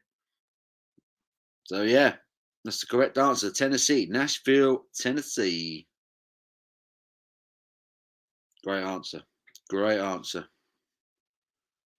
Yes, get in. I know a lot about USA. No, you don't. So, hi, Paul. How's it going? Hope you're well. Hello, Frankie. How are you, buddy? I hope you're well, sir. Are you having a beer with us this afternoon? We're doing a quiz. Join in. Get involved. Let's see if your brain's working on a Sunday afternoon. We know Goldrake's is definitely working. Goldrake's is definitely working. He is bang on it this afternoon. Right. Question 10. Music question. Which rock band was founded by Trent Reznor in 1988? I'm not sure if I've actually pronounced his surname properly. Which rock band was founded by Trent Reznor in 1988? I can name every state and capital of them off by heart. I bet you can't. I bet you can't. Good, thanks, Paul. I'm not drinking at the moment. Later on, definitely, though. Good man, good man. Will Martin is straight in there with 9 Inch Nails. Well done, son. Goldrake also got it, 9 Inch Nails. But Will Martin got that just ahead of him on my stream. Well done. Well done. Question 11. What is the currency of Denmark? What is the currency of Denmark? And it's not bacon, apparently. I already looked.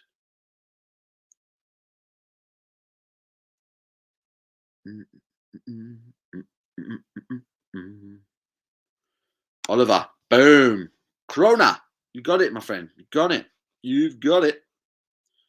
Well done. Steve also got it. Goldrake got it. Well done. We've got some smart motherfuckers in the room.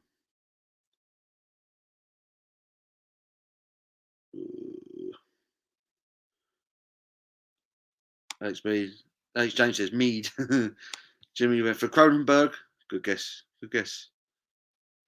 Right, where we at? Question 12. Which tennis Grand Slam is played on a clay surface? So which tennis Grand Slam is played on a clay surface? Which Grand Slam in tennis is played on clay? Which one? Ooh, Goldrake French, yep, got it. Got it. Oliver says the United fans crying yet. I don't know, they keep putting the camera on them. Looks like some of them are leaving. Ta-da! Goldrake French Open, yep, well done. Jimmy also got it. Oliver got it. Steve got it. Frankie got it. Disco's in. Hello, Disco. How are you, sir? How are you, mate? I'll tell you what, mate, we've got a question coming up that you're going to smash. Rasco would, anyway. Goldrake says, that's easy. God, I can't even read that. Right, question 13. In which European country would you find the Rijksmuseum? In which European country would you find the Rijksmuseum? The Rijksmuseum. Yes? Is this the same quiz from Christmas? It could be, you know. It could be. Genuinely could be. Even I think I recognise some of these questions. A lot of people saying Germany. It is not Germany.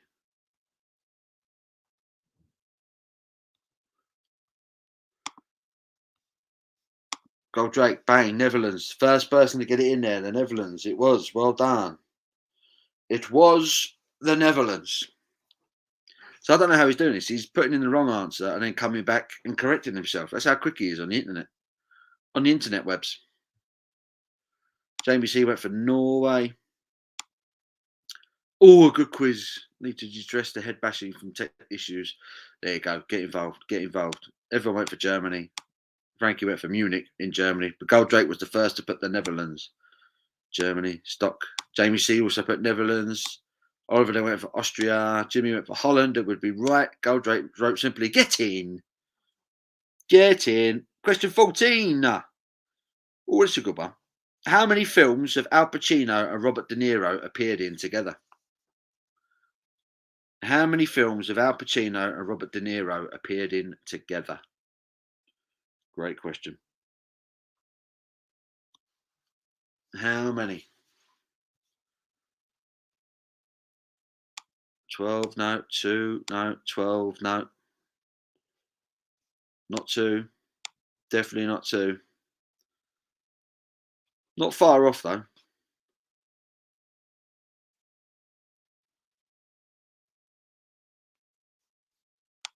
Definitely not 11.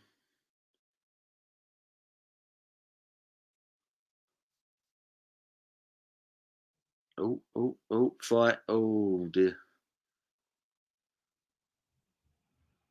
Liverpool fans looking for a fight here. Liverpool players looking for a fight here. Ronaldo, it did look like he kicked out of Jones there. That didn't look good. That didn't look good. Goldrake is the first person to get it again. 4. Goldrake's Google's just quicker than everyone else's. It was 4. It was 4. They were in The Godfather Part 2 together. They were in Heat. They were in Righteous Kill and The Irishman, which came out a couple of years ago. What a film that was. Bloody long, but great film. Goldrake, you are Googling, man. I'm telling you, there's no way. There's no way you know that. No way. Wow. Ronaldo's not messing about there. It was not messing about.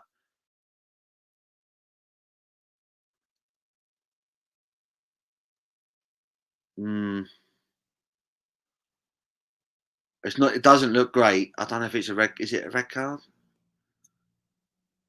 No, they booked him. They booked him. That's all right.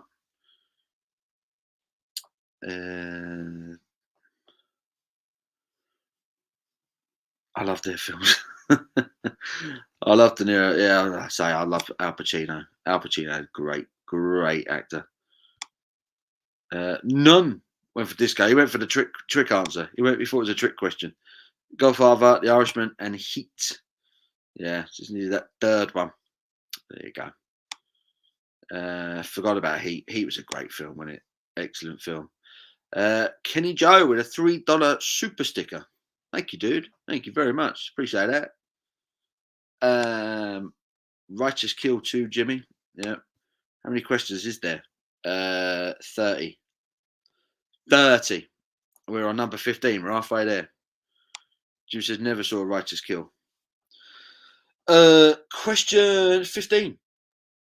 What was the old name for a Snickers bar before it changed in 1990?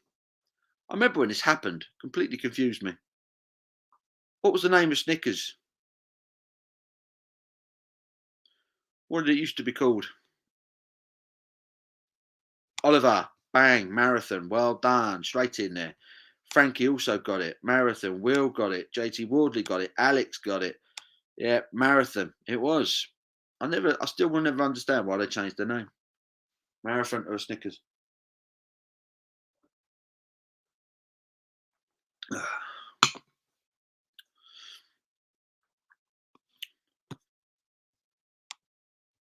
Marathon. Oliver, born in 99. No! Were you really? Born in 99? Gold just I'm too young to know that. Question 16. Question 16. Who was the head of state in Japan during the Second World War? During the war? Who was the Emperor of State, or head of state, should I say, in Japan during the Second World War? Excuse me. Oliver. Hirohito. So I haven't put the accent on. It was Emperor Hirohito. Very good. Very good. Jim says, what's his name? Goldrake went for Hirohito. Hence I entered the marathon once, got chocolate and peanuts all over me, Todger. Oh my days, it's 4-0 to Liverpool. Salah scored again. 3 minutes, 4-0 down. You used to see Ollie's face right now, Solskjaer's face. He's just like, what am I doing? What is going on? This is incredible. This is incredible. So Liverpool are 4-0 up at Old Trafford. Ronaldo, on another day, would have been sent off there. It's all falling apart. And again, the defending is so soft. So many opportunities there to take them out, and they just don't do it. They're flirting with them.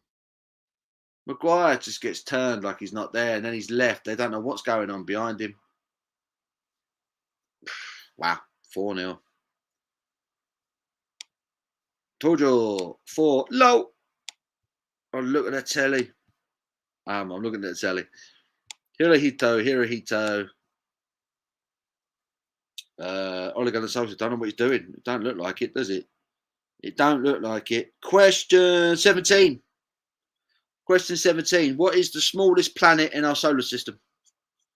What is the smallest planet in our solar system?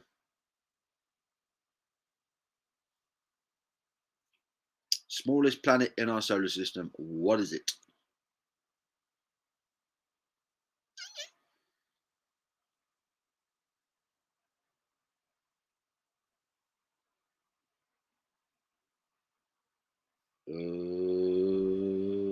Steve, Mercury. Well done. Pluto was downgraded, wasn't it, years ago? It's not a planet anymore. Steve is straight in there with Mercury. Well done. Jamie C, what are the odds for a 8-0 Liverpool win? God, blimey, do you imagine? Did you imagine what the odds would have been on that? 4-0. The odds on that would have been pretty extreme as well. But yeah, Steve, well done, mate. First in there with Mercury. Well done. Who else got it? Disco got it. Mercury, well done. Alex says, is Pluto even a planet anymore? It's not. No, it's not. Is it even a dwarf planet? Is it even a dwarf planet now? Is that what it's officially categorized as? A dwarf planet. Yeah, Pluto's considered a dwarf planet now. There you go. Right, where am I at? Question 18. 18. Who wrote the novels Gone Girl and Sharp Objects? Who wrote the novels Gone Girl and Sharp Objects?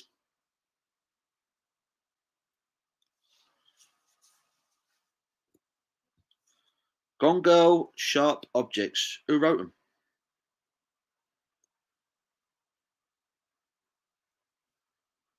Goldrake's in there again. Gillian Flynn. You don't tell me you're going to read them as well. It's getting a little bit dodgy now. Goldrake, I've got to say. Steve says a bird. Yeah, that's about right. James O'Atterson. Jimmy says Kevin. Fuck knows. Goldrake knows it. He's read them. He wrote them. Goldrake wrote the books himself. Did you say Ole say not to boo, not to voice your opinion on Man United because it don't make a true fan? Is that what he said? Shouldn't boo him. Don't boo him. It hurts. Chiclet. I saw it at the bookshop. Photographic memory. Yeah, you just admit you're googling. You might as well just admit you're googling. You got quicker internet than everyone else. Everyone will believe you then. Where are we at? Question 19. Question 19. Joey's in. Hello, Joey. How you doing, buddy? How you doing, sir? Question 19. Which legendary surrealist artist is famous for painting melting clocks? Which legendary surrealist artist is famous for painting melting clocks?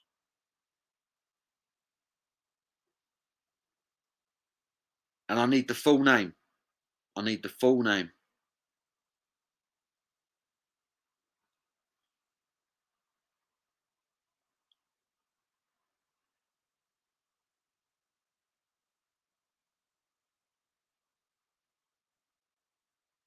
It's not Andy Warhol. It wasn't Picasso. Steve, bang. Salvador Dali. Well done. Salvador Dali. Did he do the one with the elephants on the stilts as well? Did he do that one? Was it Salvador Dali who did that? He was on some serious shit, wasn't he? Salvador Dali. Elephants on stilts and melting clocks and things like that. Some of his work was just nuts. Absolutely nuts. Oliver got it. Oliver got it as well. Salvador Dali. It wasn't Picasso. Jimmy went for the one with a funny moustache. It was Salvador Dali. So Oliver and Steve got that one. Well done. Nicely done. Oliver's gone, oi! My answer was first. People were getting the hump. because the answers are coming up at different times. Question 20. Right, who can get their typing in quickest on this one? Which football club plays its home games at Loftus Road? Which football club plays its home games at Loftus Road?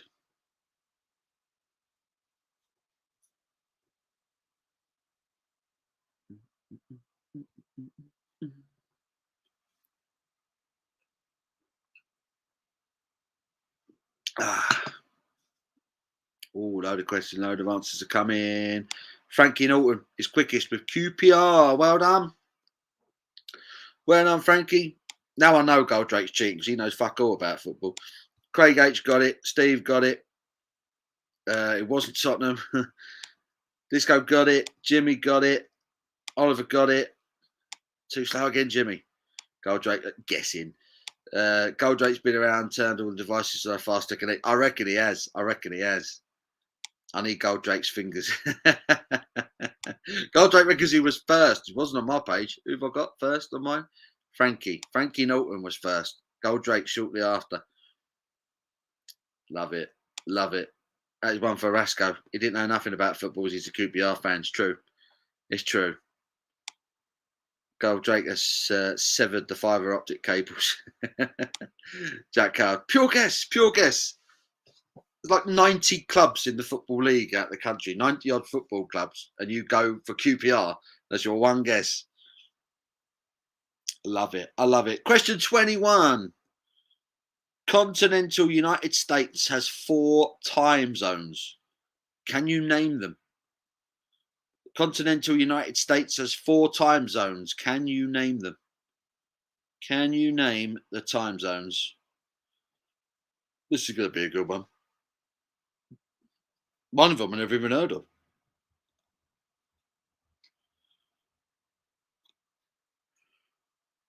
Paul Hennessy still writing QPR. Good man.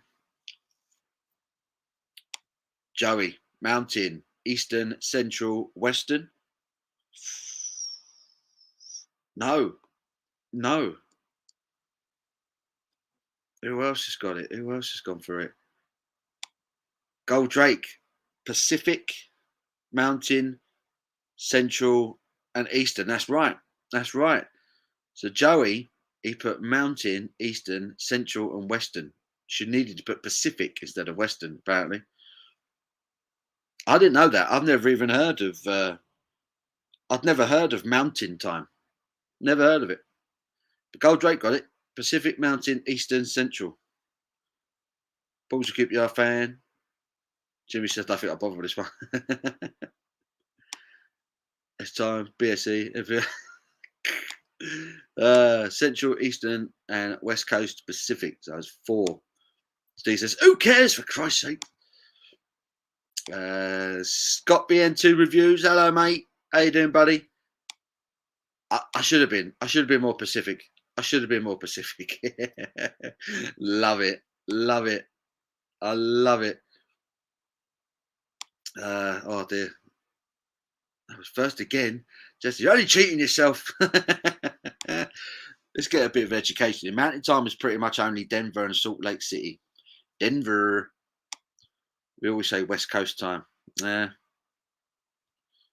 never even heard of Mountain Time. I didn't know that was a thing. Didn't know.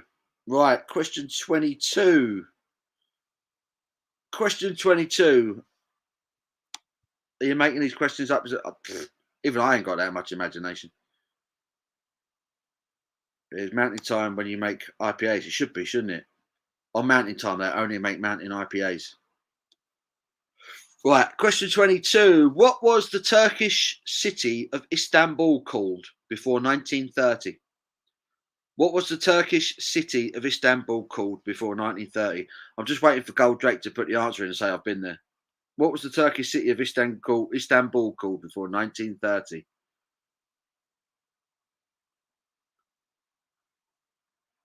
Never heard of it.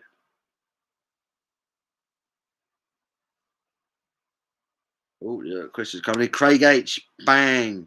The first correct answer. Well done, mate. Well done. What's it called? Constantinople. Constantinople. Love it. Burn says, how long? I know you know, God, Jake, that piss not my. Steve Russell's in. Hello, Steve. You can shut that noise already. Your team are shit. Awful game, wasn't it? Awful game. Doing this with a set piece. Rubbish game. Yeah, well done. Everyone has written Constantinople, whatever it's called. Oliver went for Ankara. Hence, they might be giants. So. Steve went for that place in Turkey. That's the one, mate. That's the one.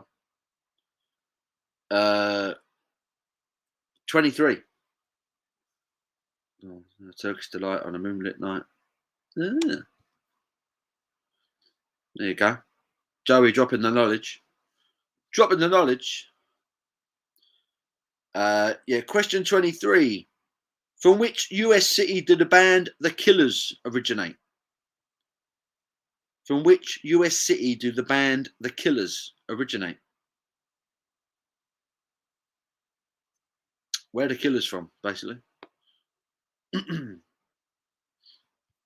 Oliver, bang, Las Vegas. I wouldn't have known that. Not a fan of the Killers. Not a fan. Goldrake also put Las Vegas. Steve went for LA. Troy went for Gotham City. Jimmy went for Stoke. Craig went for Phoenix. Joey didn't know that one. He went for Boston. Oliver went for Grimsby. Steve, One Hit Wonder City. But yeah, Vegas is the correct answer, apparently. Viva Las Vegas. 24. We've got some great. Kilmarnock was another great guess. Great guess. Right, here we go. 24. Name the coffee shop in the US sitcom Friends. Even I know this one. Name the coffee shop in the US sitcom Friends. Ba, ba, ba, ba. Who's going to get in there first? Who's going to get in there first? The answers are going to go boom any second. What is the name of the coffee shop? Goldrake. Of course it was Goldrake. Central Perk. Craig also got it. Joey got it. Disco got it. Joey put cake. Steve went for Cantal Perk. Close. Oliver, Roy's Rolls. Roy's Rolls. Love it. Joey singing the theme song. Good tune. Great show. I quite like Friends. It's quite funny, isn't it? 25. How many human players are there on each side in a polo match? How many human players are there on each side in a polo match?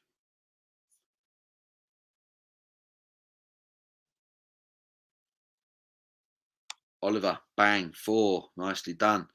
Joe went for 15. Close, no cigar. But it was 4. Well done, Oliver. Nicely done. What else we got? Troy went for 5. Disco went for 5. Steve went for 11. Bit ambitious, that one, bruv. Craig went for H. King Paul went for 149. That was pretty close. Steve went for 6. Jimmy says, who watches polo? I don't know. I've never watched a game of polo in my life. Jack's calling Goldrake a cheating rook. He's also dropped a big £5 super chat. Thank you, Jack. Really appreciate that, man. Really appreciate it. You alone are pretty much supporting this channel, so I appreciate that, dude. I love it. I don't know. They're all says Steve. My mate made a lot of money playing polo. It was minted. Hey, love it. Polos always have a big 4 on the back, innit? Where are we at? Question 26. Goldrake says, I need a piss, but I need to win. Got 4 more questions. 5 more questions, should I say. In what year did Tony Blair become British Prime Minister? In what year did Tony Blair become Prime Minister? Alex says, get a ball. What year did Blair become Prime Minister? Craig H. Bang, straight in there. 1997. Cracking answer. 97. Oliver went for 86. Joey went for 2000. Disco also got it right with 97. Troy got it right with 97. Goldrake went for 95. But yeah, correct answer was 1997. And Craig H was in there first. Well done, Craig. Blinding answer. Question 27. Easy one. Easy one. How many times has England won the Men's Football World Cup? That's a crap question. Really badly worded as well. How many times has England won the Men's Football World Cup? Embarrassing number, really. How many times have we won the World Cup?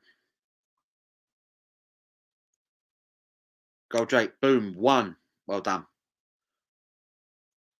Oliver, 1. Troy, 1. Craig got it. Joey got it. Disco deliberately put 2 there. Love it. Even my American ass knows this one. Yeah, everyone knows this one. Embarrassing. Number 28. Number 28. What is the capital of New Zealand? What is the capital of New Zealand?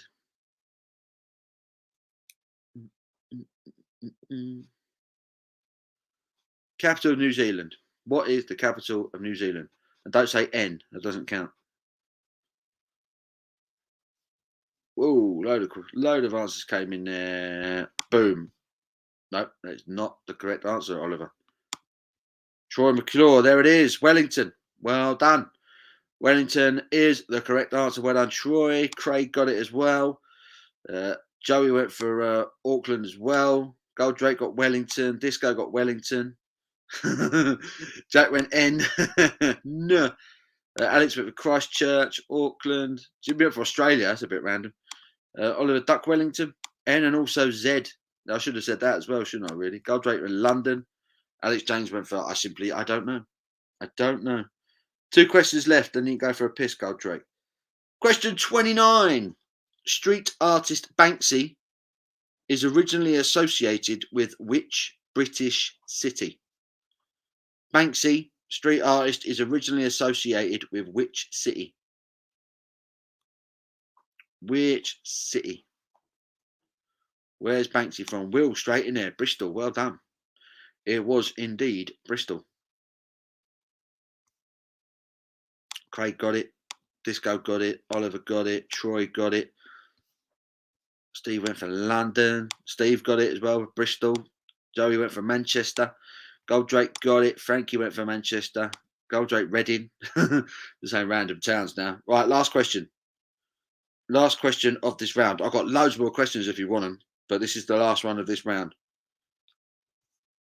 Someone's using Google and it ain't me. Oh, I don't believe you. Jack says, why do quizzes make me want to fight everyone? Imagine doing a pub quiz just kicking off around your pint glasses at people. Last question of this round, then we'll have a break. From what grain is the Japanese spirit sake made? From what grain is the Japanese spirit sake made? Sake? What's it made of? What grain is sake made of? Who's going to get it? Even if you just did a guess, you're probably going to land on the right one. Oh, here come the answers. Here come the answers. Who got in there first? Troy McClure. Rice, well done. Troy got it. Will got it. Joey got it. Craig got it. Disco got it. Oliver got it. Steve got it. Goldrake got it. Joe Barnes says, answer every quiz question from the UK the same. Spice Girls. If in doubt, just write the Spice Girls. Frankie got it. Stephen got it. Jimmy went for corn. And then he wrote for God knows. But yeah, it was Rice. It was Rice. Apparently it's 5-0 now. They're only 3 minutes into the second half. United knocking it around. Long ball up top. Easily cut out by Van Dijk to Henderson, who flicks it on for, what was that, Lindelof. United have lost it in midfield. Henderson. Salah's in. On his bike. He's in. Oh my days. Yeah, 5-0. You've got to laugh, haven't you? You've got to laugh.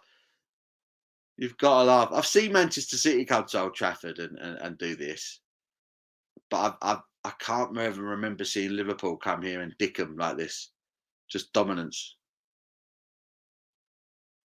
Yeah, like I say, I think you can get away with losing 5-0 at home to City really with the money they got, but you can't. United can't get away with losing at home to a team like Liverpool. You can't. Oh dear, I'm not sure how. I'm not sure how Solskjaer comes back from that. This is a statement. This is a massive statement. This is Liverpool saying to Manchester United, "You're not on our level anymore." I don't think any Manchester United manager recovers from that. Personally, huge. This is potentially a huge breaking story. Yeah, Rice baby, Goldrake off to get a beer. Good man. Oliver Gilt was charged. Jack, I'm past the what? Shabbos. I don't know what that is. Mo Salah. United low. It's going to be very ugly, and yet LA will still keep his job. I mean, when Man United hired Ole in the first place, it was a bit weird, wasn't it? It was a bit of an odd one. You're kind of thinking, so there's Man United fans that are still coming back from getting their half-time pint, and they realise that they've scored the fifth. Alex Ferguson, oh, look at Fergie's face. Oh, he's shaking his head. He's shaking his head. He don't look happy at all, does he, Fergie? Kenny Dalglish is cracking up. That's some great shots from Sky right now. They've actually got some good shots now. Fergie's fuming. Dalglish is creasing up. Oh, this is funny. This is proper funny now.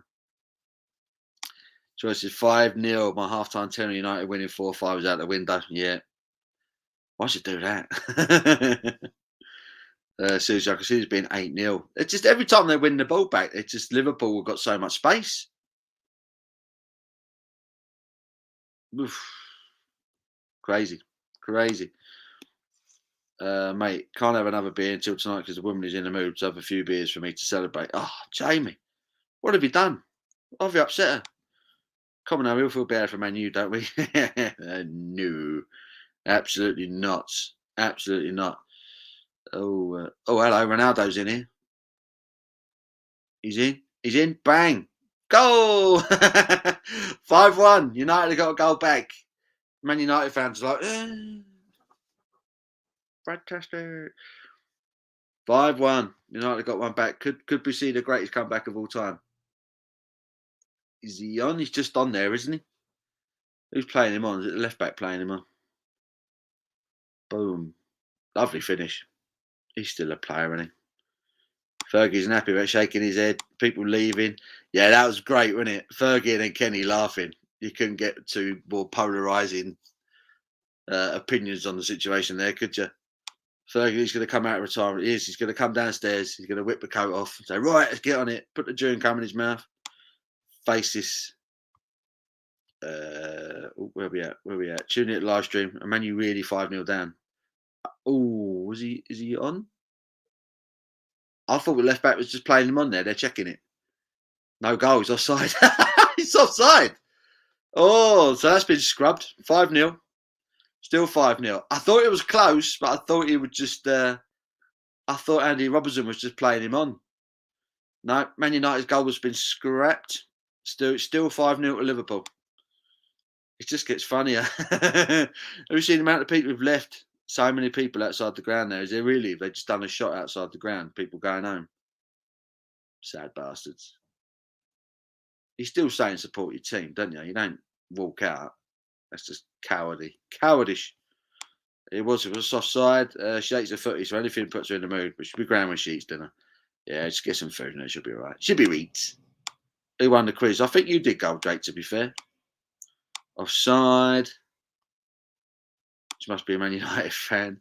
Be funny if Ronaldo scores one in the 90th minute, still does his shirt off celebration. Yeah. Liverpool are in here. Could be 6. Oh, was he off? Hello. Referee's giving a free kick Liverpool now. Hang on. Was he not the last man there?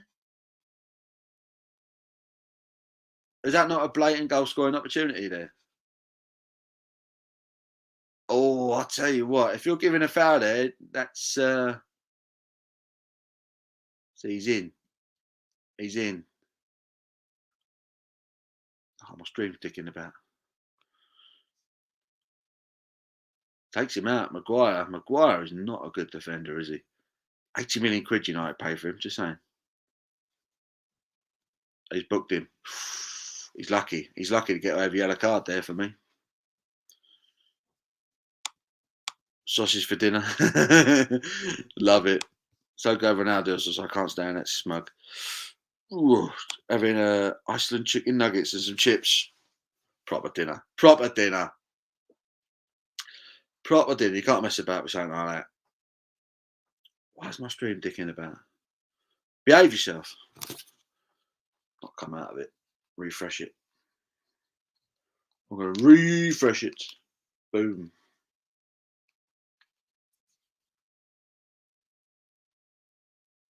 Sort yourself out. There you go. Goldrake defo won that quiz. Definitely won it. Definitely won it. He did. You smashed it there. I got Man United. I got a man laying on the floor. I'm probably about 5 minutes behind everyone else at this stage. Off the ball. Out of play. Liverpool worked it back in. Corner at Liverpool. Paul, what's the prize then? You got your name mentioned on my channel. That's your prize. That's your prize. The guy plays for England. He does. He really does. He really, really does. She picked it. I want fancy. Oh, smiley faces. Potato smiley faces. Delicious. Delicious. Was that camera still hanging down there for that free kick? Sort that out, don't I? Off for dinner myself. Cheers for the quiz, Paul. Good stuff. Laters all. Cheers, Disco. Cheers, Disco. I'm going to pour myself another beer. And I might do another round. I might do another round of a quiz. I've got a round here which is simply called Obscure Questions. There's only 10 of them. It's a shorter one. Who's up for an obscure quiz? These ones sound quite good. I'm up for it. Obscure quiz, 10 questions. Who's up for a bit of that? Goldrake says, I'll take it. Goldrake says, bet you would, Goldrake. He'd take it. Of course he would. Of course he would. I need to top up. Obscure questions, 10 of them. Who wants it? Baby.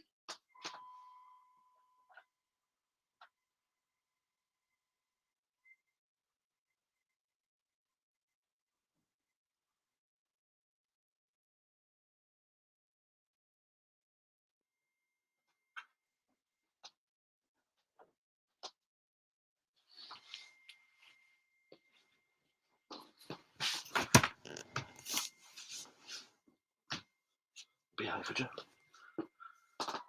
What does he get?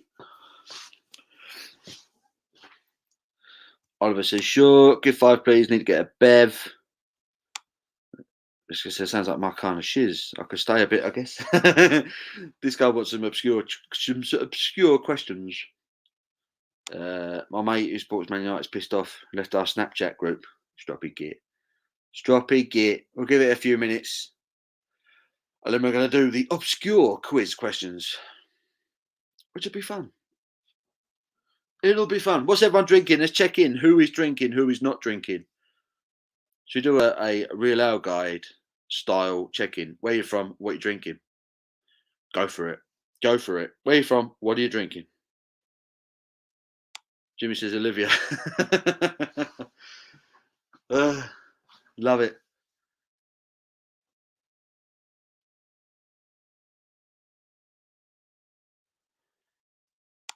The answer to all the questions is right, said Fred. It could be. It could be. Breaking news. Goldrake has mates.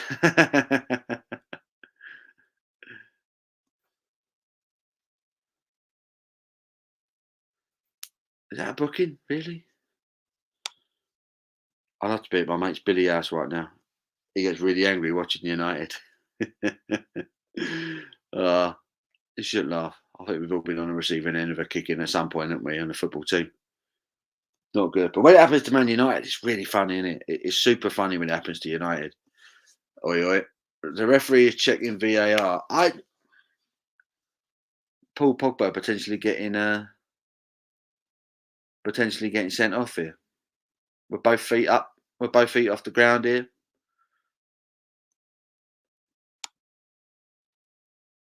Such a surprise. Golden Goose. Ooh, is it? Is it though? One foot's off the ground. I don't think the other foot's off.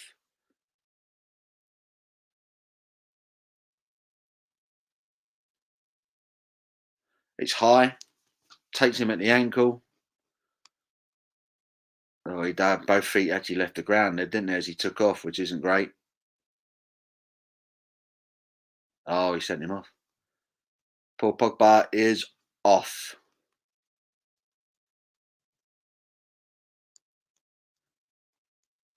Wow, just getting from bad to worse for United here. Paul Pogba is off. 5-0 down at home. And I'll be honest, he doesn't look the least bit bothered by it either. He's just strolling off. It's just like, whatever, mate, whatever. Joey spoke in a strain called Sour Orange. Ooh, any good? Any good? Jesus, just gets better and better. It's looking funny, isn't it? It's looking pretty funny. 5-0 down at home, down to 10 men. This stuff don't happen to Man United. United fans are leaving. They are leaving. They're doing one. Look at their faces. They don't know how to deal with stuff like this. United are bringing on Cavani and some other geezer. Have I got time for a tug before the quiz? Yeah, crack on. Quickie, mate. Quickie. It's a what? It's a nice sativa. Sativa, man. I don't know what that means. Brett's in. Hello, Brett. Beer Reviews. Hello, mate. How are you? Are you having a beer? Are you on the beer this afternoon? Top mine up. Garlic rice, Bombay potatoes, pakoras. What's pakoras? Garlic naan for tea. Nice. Naughty tackle. Beer Reviews afternoon, Brett. Top up the pint. So guess.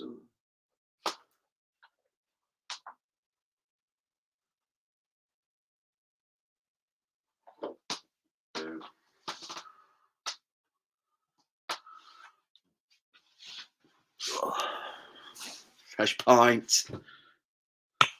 Happy days. Sativa is weed. Oh, I didn't know that. I did not know that. I did not know that. It's a nice sativa. Now I know. So you learn something every day. Of course, are basso budgies. What's a basso budgie? Bad onion budgie. Sativa is just a style of weed. Ah, right, okay. Like how lager or ale is a style of beer. Got ya. Got ya. See? You learn something. Katie's actually been stretched off. I didn't think he was actually injured. I thought he was just messing about. He's actually been stretched off. Okay. Goldrake afternoon, says Brett. Indica's all the way for me. Sativas get you motivated, inspired, and energetic. Oh, really? Normally, any weed I've ever smoked has just made me laugh, sit and eat loads of food. That's normally what it does for me. Jamie, have you been to the new Tottenham Stadium? Yes, numerous times. It's a thing of beauty. Thing of beauty. Indicas get you relaxed and mellow and tired sometimes. There we go. I'm learning here. No drink. My mate had a hangover from hell today. I did a few lives. Oh, fair play. Fair play. Oh, dear. How many lives did you do? How many people's lives did you go on? Basso is slang for basically. Oh, right. Why didn't you just say basically then? Bloody kids. You know. Right. Are we ready? Are we ready for our obscure quiz? I've got a fresh pint. There's my inspiration right there. Ah, beautiful. Right. Goldrake, longer to type.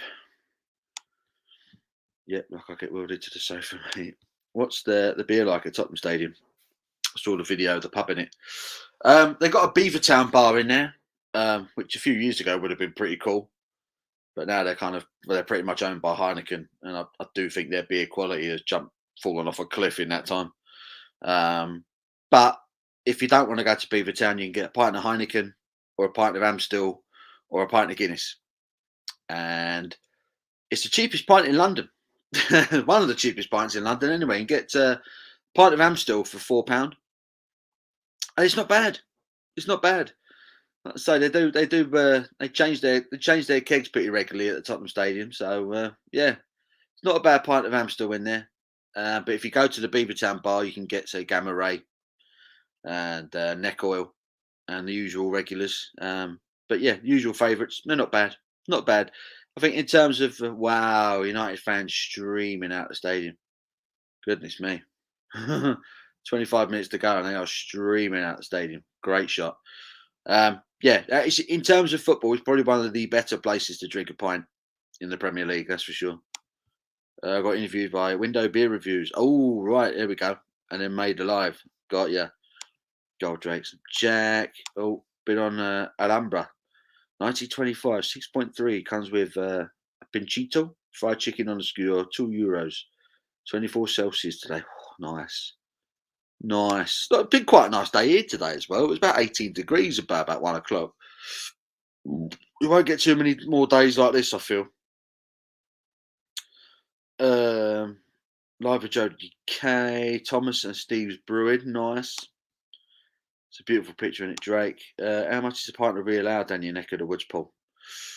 Ooh, depends. I could probably get a pint of local ale in the local down the road for about, I think it's £4.50 for a pint of ale. And if I was to go jump on the train, go down to King's Cross, you're paying sort of £5.50 for a pint of ESB. So it's around sort of £4.50, £6 pint of ale. A proper ale anyway. Jamie Dore, yep, I'd be moaning if I paid over £2.70 for a pint. Jesus, really? Don't come down here then, mate. So you won't get a pint. You won't get a pint for less than £4. That's for sure. Unless you went to Weatherspoons, but nobody's going to do that. So yeah, if you want to pop a pint, and they've got the pub down the road is a McMullen's pub, and they do some of their own brews in there. And a pint of their special is, I think it's £4.70 for a pint of their special bitter. What's that from just up road for me? Ghost Ship, yeah. Adnams, over by the coast, don't they? Adnams. Who the hell would want to manage this crap at United?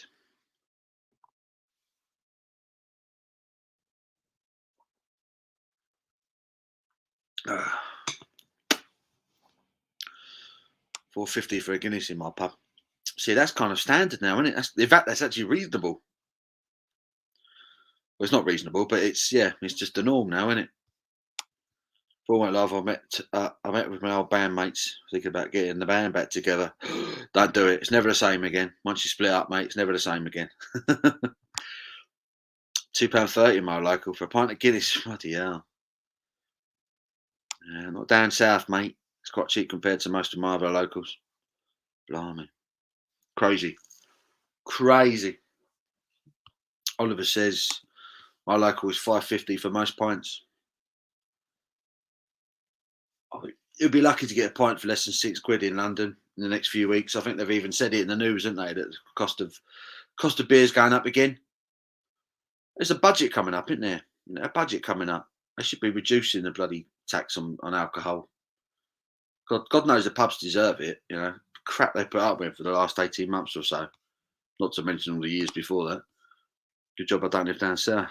It's going up in London, but that's what I was reading. It's going up by like 30p a pint. Like we needed that on top of it. Already ridiculous prices. You get a pitcher for $5 to $6 at my place. Bloody hell. Ohio's so cheap. You guys would be drunk literally all the time. I'm moving to Ohio, man. I'm doing it. We get out of England. We're screwed. Right. Let's do this next one. The next quiz. Who's ready? Who's ready for 10 obscure quiz questions? I like with cask ale. Max is £4.50 a pint. Keg beer slightly pricier.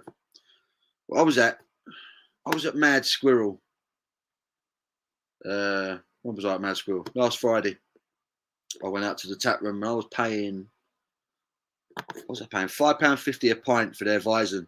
They've just brewed their own Hefeweizen. I was paying $5.50 a pint for that, and I didn't even. I sort of looked at it and then thought, "Well, it's kind of normal. It's just how it is now. You know, it's just pricey. £5.50 for a pint. It's kind of go-to prices. But for a tap room, I didn't mind paying it. You know, but at least I know it was brewed there. You know." Jimmy says, "Oh, hi, here I come. Love how we can casually refer to illegal drugs, but if I make a joke about an Indian, it's considered condescending. I get castigated." What? Cider is cheap. I'll just drink your Wetherspoons now. If you've got to save a few quid, makes sense, doesn't it? Southwold, that's it. On the coast. If I have to tell you where I'm from again, Paul. I don't know where anyone's like. People tell me, and it goes in one ear and out the other, to be honest. I don't remember any of this shit. I don't remember any of it. JBC says, Paul, for fuck's sake. Pretty pricey, dude. It's pretty pricey. Alexander Arnold. Oh, what a strike that is. That's an incredible save from David De Gea. He's hit that beautifully, Alexander Arnold there. Oh, what a save. What a save from De Gea. Suppose is good for the prices. Down the harbour in Jack. Right, here we go. Questions. Question 1 of the obscure round. How many permanent teeth does a dog have? How many permanent teeth does a dog have? $2.40. That's a good price. Proper prices. Proper prices. Joey's gone for 34. That is wrong. Jamie's gone for 12. That's also wrong. Oliver's gone for 20, which is wrong. Gold Drake's gone for 21. That's also wrong. Up, up, up, up. How many permanent teeth does a dog have? Gold Drake's going, he's just guessing now. 27, 25. Neither of them. Neither of them. 28. No. Depends on the breed. Sabertooth Pitbull is 85. It's not 85. It's not 50. It's not 29. It's not 30.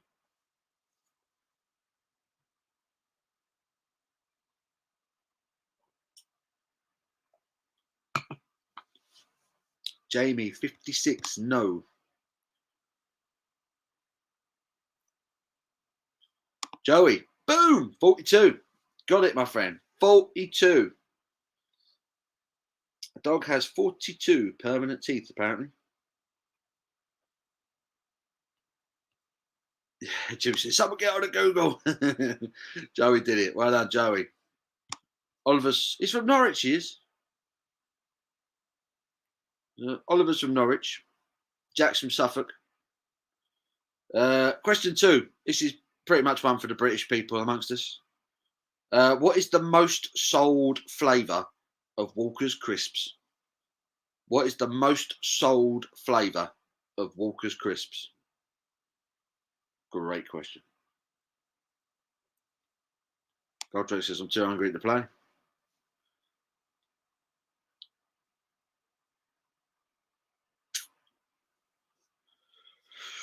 It's not cocktail.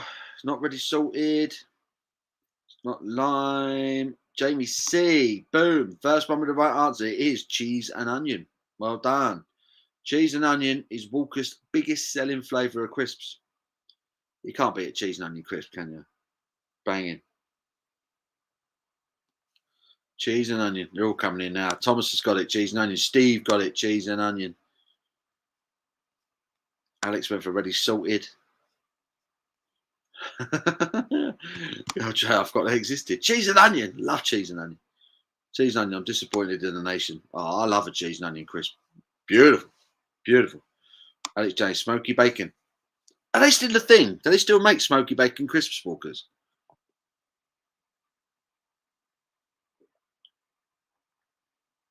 They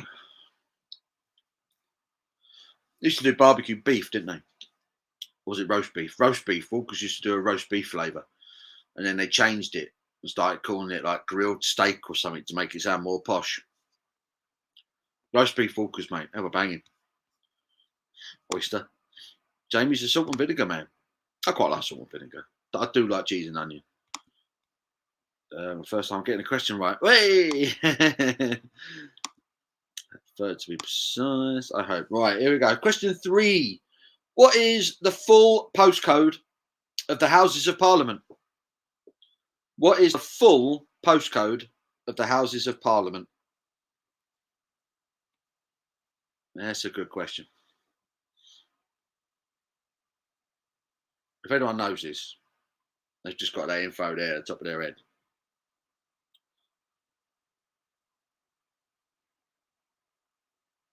Who's going to get it? Full postcode of the Houses of Parliament. Oliver's gone for SW1. That's a bit of it. That's a bit of it. It's not SW1 8TQ. Nope. Who can Google it? You're in the right ballpark. It's definitely SW1.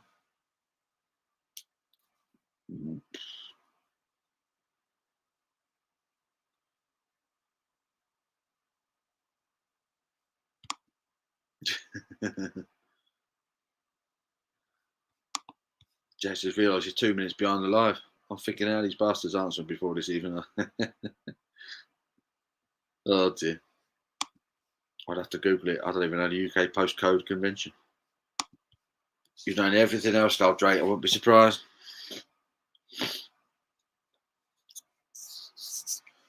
Who's going to get it? Are we giving up? Steve says, I hope Liverpool win 7-0. Right, the question, what's the full postcode of the Houses of Parliament? The answer is SW1A OAA. There you go. No one knew. I've stumped everyone. Not bothered to Google it. Carl Drake Jimmy. I'm fucking starving. Right. Question 4. What is someone who believes... I can't even read that. Okay. What is someone who believes in anti-establishmentarianism opposed to the disestablishment of? What is someone who believes in anti-establishmentarianism opposed to the disestablishment of? What are they opposed to the disestablishment of? What are they opposed to? Not anarchy, not anarchists. What are they opposed to? Someone who believes in anti-disestablishmentarianism as opposed to the disestablishment of. That's a really, really long question. No, anarchists, not a thing.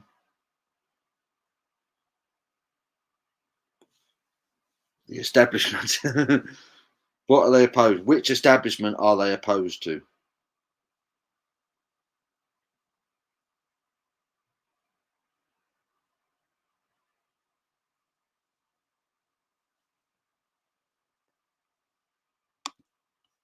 Withdrawing support from the Anglican Church. I think I'm going to take that. I think I will accept that. The answer I've got is the Church of England. They're basically anti the establishment of the Church of England, apparently. So, yeah. I'll let you have that one, Jack. Mainstream politics. No. The state church. They are church again. Joey's on the right. It's church, basically. Church of England. Religion, close. Jimmy, life, Church of England. Yeah, there you go. Church of England. Right. Question 5. What does the Latin tempus mean in English? What does the Latin tempus mean in English? Tempus, spelled Tempus. What's that in English?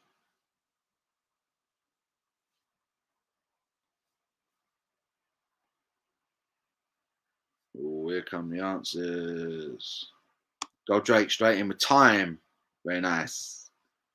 Joey also went for time after time. Jack went for time. Steve went for cross. Oliver went for temper. Temper. But yeah, it was time. Question 6. How many chukkers are there in a polo match? Not a polo question. How many chuckers are there in a polo match? Studied a bit of Latin back in the day. Of course you did, Goldrake. Of course you did, son. How many chuckers? Oh, here come the answers. We've got some right random ones. We've got some random ones. It's not 46. It's not 2. Top Shelf Beer Reviews is in. Hello. How you doing, buddy? How are you, my friend? It's not 2. It's not 1. It's not 3. It's not 4. It's not 5. It's not 6. It's not 7. It's not 8. Who's got it? Who's got it? I'm still looking for anyone who's got the right answer. Oh, here we go. Here we go. Joey. Joey was going through all the numbers and he got it with 6. It was indeed 6. Jack Howard also got it. Jack also got 6. Nice. Nice. All right. Question 7. On average, how far away is the moon from the Earth in miles? How far away is the Earth from the moon in miles?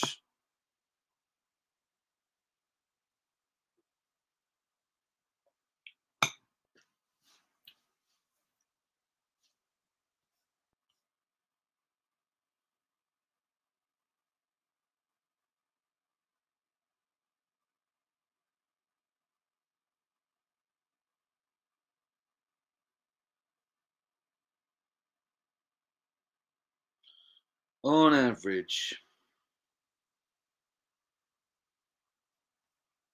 Shark is close with 250,000. Slightly less than that. Slightly less.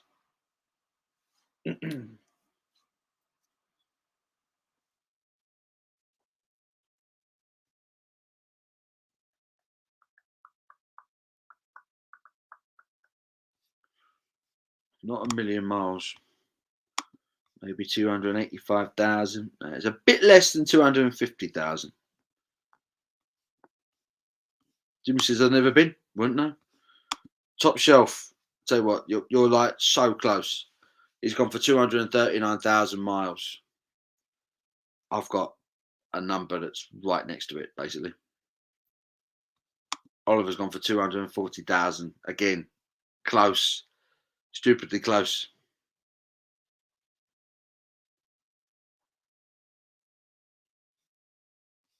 Top Shelf is the closest so far.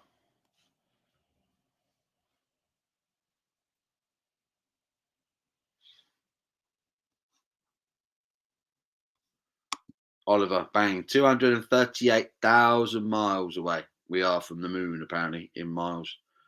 Crazy. Crazy. United just hit the bar. Yeah, 238,000. Top Shelf got it as well. Awesome. Number 8.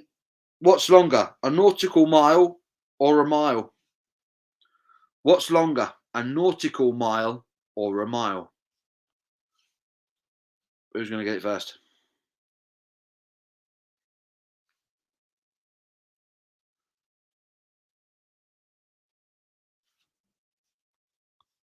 Oliver, bang, nautical. A nautical mile is in fact longer. A nautical mile is actually 1.15 miles. There you go. I didn't know that. Question 9. Saying the name of what dried fruit used to be used to encourage people to smile before a photo in the 1800s, before the phrase cheese. So in other words, before we all started saying cheese when we had a picture taken of us, what was the name of the dried fruit that people would say? What is the name of the dried fruit? It's not banana. It's not raisin. It's not plum.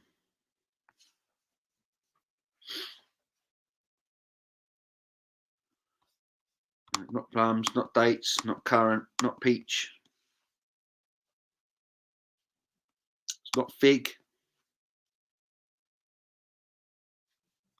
Shark, bang, prunes. Everyone used to say prunes, apparently, before they had their picture taken. That's what all the birds do now, isn't it? When they pout. Prunes. All right, last question. Last question.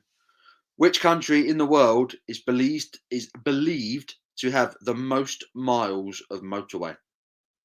Which country in the world is believed to have the most miles of motorway?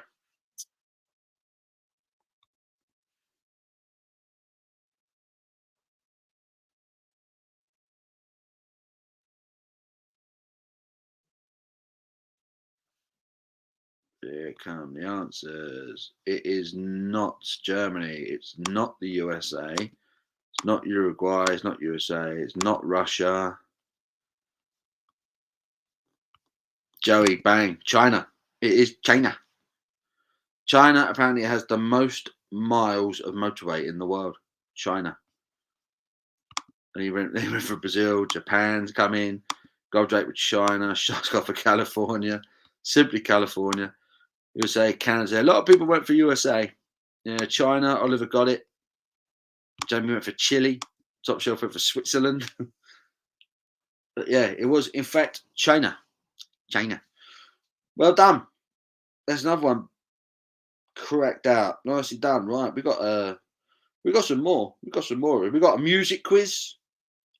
We got a sports quiz. We got a TV quiz. Film quiz. What does everyone fancy? Food and drink. Geography. Easy one. There's one that's literally called Easy Quiz Questions and Answers. Easy quiz. What does everyone fancy? Subject, and we'll do it.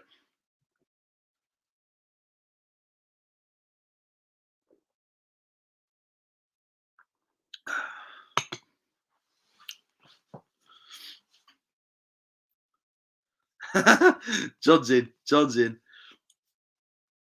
What a slag. Steve says Dagenham, not Dagenham. John says, question 69. Which ginger bearded binge drinker is the biggest slag? Jimmy says Hemel. Definitely not Hemel. How are you, John? You all right, mate? What are you doing? Do you want to come on? Are you bored? Are you lonely? Are you gay? Shark says, John, don't do sports. I don't want a bunch of polo questions. It will be loads of polo ones, wouldn't it? Stephen Russell. Sport. What are we saying? Let me go through. So we've got a vote for sport. We've got a vote for geography. We've got a vote for film or music. Jack says, what YouTuber has the worst curtains? I like my curtains, man. Leave my curtains alone. Tangerine Dream Quiz. That's the question. Yo, Joey, and all the crew. Right. Should we do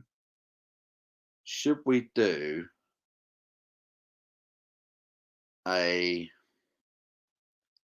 film quiz? Should we do film?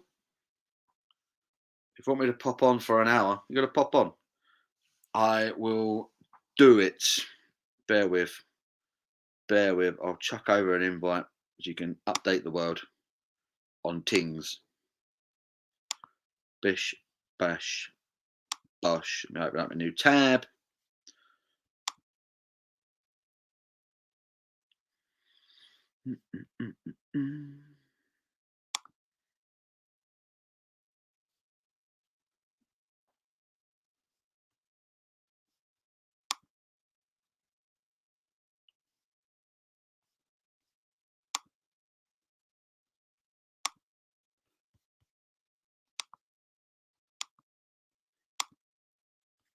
Right, Johnny boy, I sent you the link. I've sent you the link via Instagram.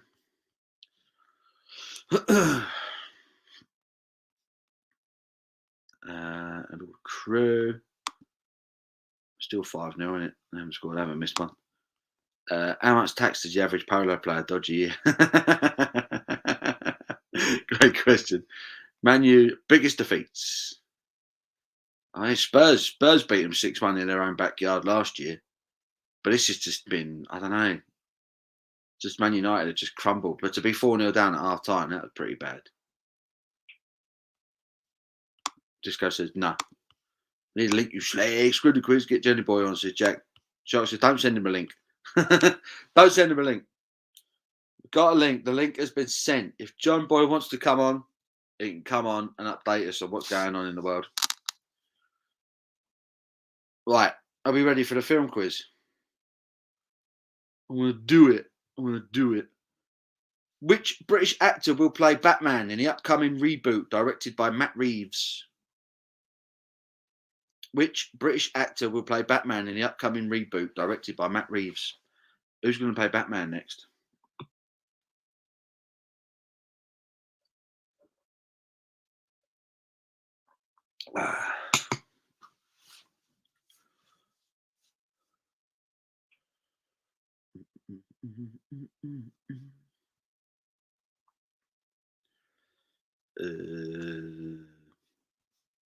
Rob Patterson. Yeah, go Drake.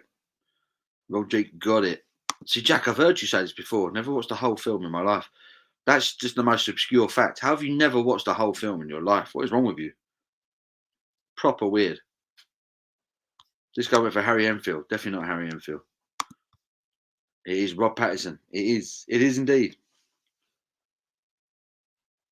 It is a good question. It is a good one. Question 2. What is the name of the bride played by Uma Thurman in Quentin Tarantino's Kill Bill? What was the name of the bride? The bird that Uma Thurman played in Kill Bill. What was her character name?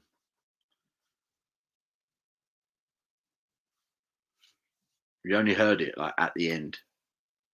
Every time she mentioned it, it was bleeped out in the first film. The second one, she said it. What was her name? Liverpool are in. It could be 6. It could be 6. Oh, let it go. Aaron McQuire just bundled him over there. I need a full name. I need the full name. It wasn't Bill. It wasn't Doris. It wasn't Lowell. Goldrake's onto it. He's onto it, but can he get the whole name? It wasn't Olivia. It wasn't Treacle. It wasn't Bridegroom. It wasn't 6. I need the full name. It wasn't Uma. Goldrake, Beatrix Kiddo. There you go. Beatrix Kiddo. You got it. You got it. Question 3. Question Oliver with Treacle McSugar Tits. It could have been. It should have been. Actually, it should have been. Yeah, question 3. Which colour pill did Neo swallow in the Matrix? What colour pill did Neo swallow in the Matrix?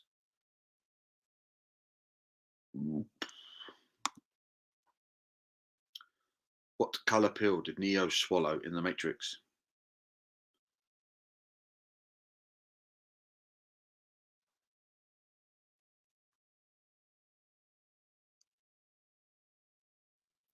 Which one did he swallow? See, I'm now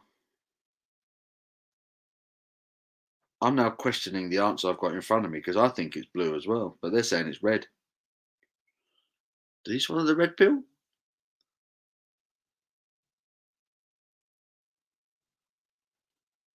It says he took the red pill in the quiz, but I seem to think he took the blue pill as well. It says red, so whoever's written red going on this quiz, you are correct. Goldrake wrote blue as well. Everyone's guessing at this stage. I'm going to question this one. I'm going to cancel this question because I don't think that's the right answer personally, but I'm not sure either. Right. Question 4. Name the composer behind the soundtracks of The Lion King, Inception, and Pirates of the Caribbean. Viagra, wasn't it? He looked pretty for most of the film. Oh, dear.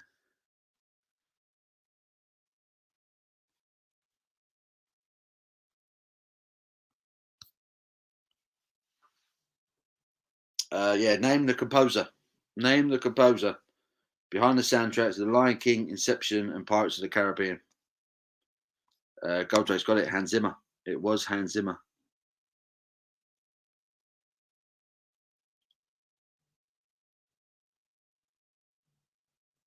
Liverpool. Final score. Liverpool battered United 5-0 at Old Trafford. Yeah, it was Hans Zimmer. It wasn't Elton John. Wasn't Tim Rice. Elton John again. It wasn't Talisa from Endub. Definitely wasn't Talisa. Carl Drake. That's easy. Jane C says final whistle. 5-0 Liverpool. Well done, Gold Drake. 2014. Which Seth Rogen film caused the North Korean government to threaten action against the United States? Which 2014 Seth Rogen film caused the North Korean government to threaten action against the United States? What was the name of the film? What was the name of the movie?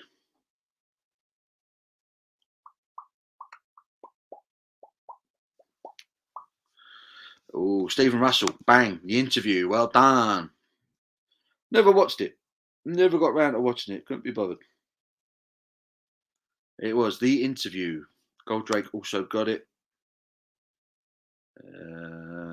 Jimmy says, I don't think Goldrake's even cheating. He's just a clever wanker. He's just a clever wanker. Maybe. Maybe he is. Maybe he's just a clever dude. Who knew? The Interview. Jack House says, Jimmy, you're a bigger fool than I thought, if you think that. So this is the debate now. Is Goldrake really clever, or has he just got that really good internet connection? It's a mystery. It's a mystery. Question 6. Name the first actor to play Dumbledore in the Harry Potter films. Name the first actor to play Dumbledore in the Harry Potter films. Dumbledore! Where's that ginger slag? He's probably falling down the stairs to get to his office. I know a bit of shit, to be fair. Hated at school to get beat up and that. Films ain't my ting, can you tell? I thought you'd gone a bit quiet, this guy. Who's the first actor to play Dumbledore? Goldrake, Richard Harris. He's got it. He's got it. He read it quick. Well done. Troy also got it. Richard, Oliver and Freddie Murphy. Shot says for Disco. Let's do this quick. Question 7. Which catastrophe star makes a cameo in Deadpool 2 as Peter? Which catastrophe star makes a cameo in Deadpool 2 as Peter?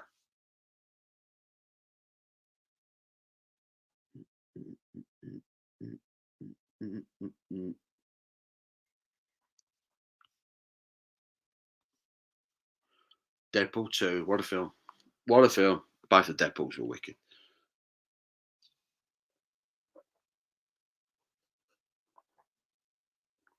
Leicester won away at Brentford. That's a good result, wasn't it? Pardon me. This is a hard one, to be fair.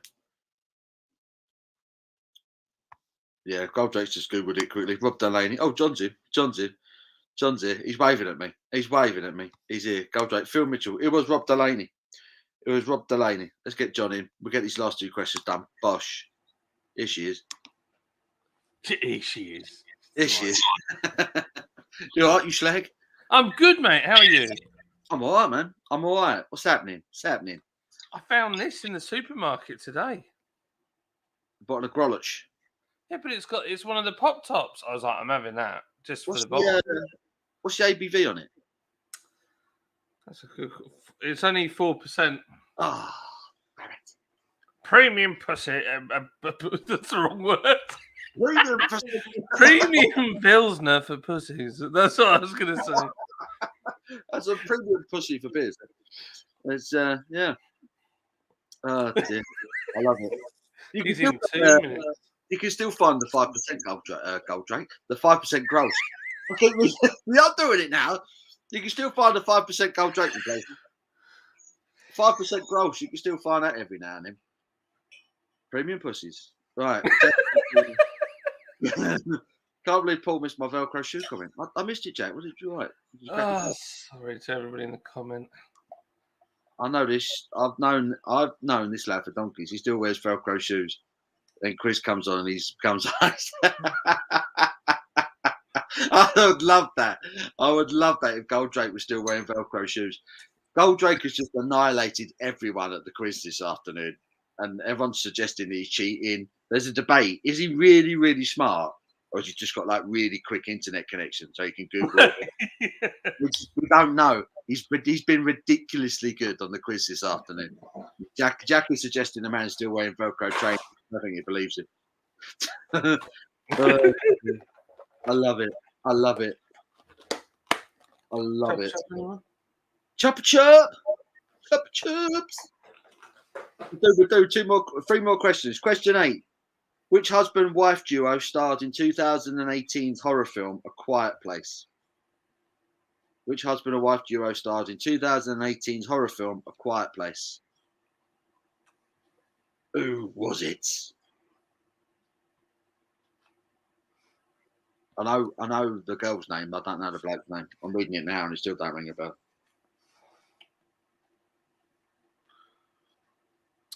Just like Perlenbacher. Perlenbacher. Should be as bitter, is it? Yeah, it's got that bitterness. Yeah. Goldblum's got the same quiz, but I reckon he has. He's got the same quiz. Same quiz. Haven't got the foggiest. Not watched it. It was Emily Blunt and John Krasinski, whoever he is. I know Emily Blunt. She's gorgeous. Question 9. Sorry. Which 2019 film won the Golden Raspberry Award for the worst film of the year? 2019, which film won the Golden Raspberry Award for worst film of the year? So 2 years ago, what was the worst film of the year 2 years ago? The worst film. Worst film. That last Star Wars should have got it.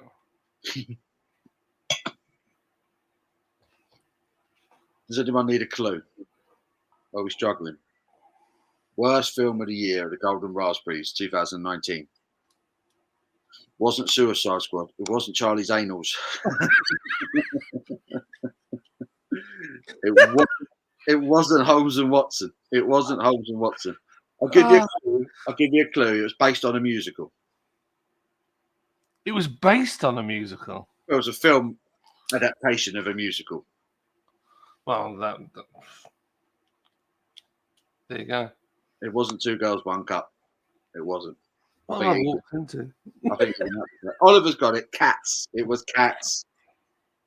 Did anyone see that? Did anyone watch Cats? Nope. I think that says it all, really. Last one. Question 10. What does Bridget Jones name her baby in the film series' 3rd instalment? So in Bridget Jones 3, basically, what was the name of her baby? I didn't even know they did 3 of those films. I thought they only did 2. Yeah, so did I. Jack Howard.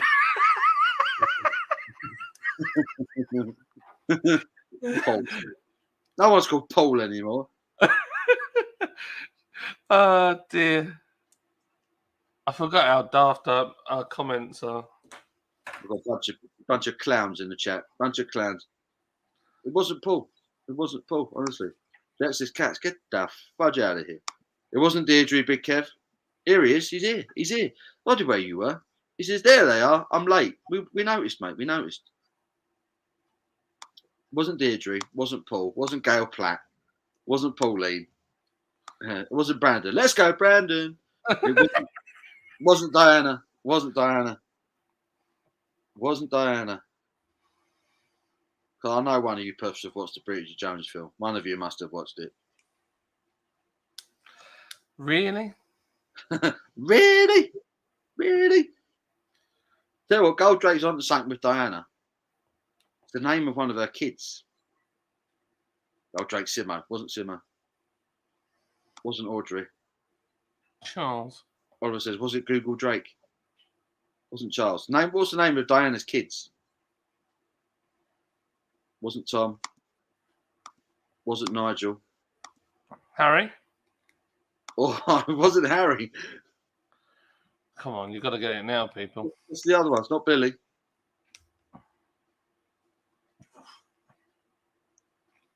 Oh, come on. No, Goldrake. Goldrake. Don't read that out.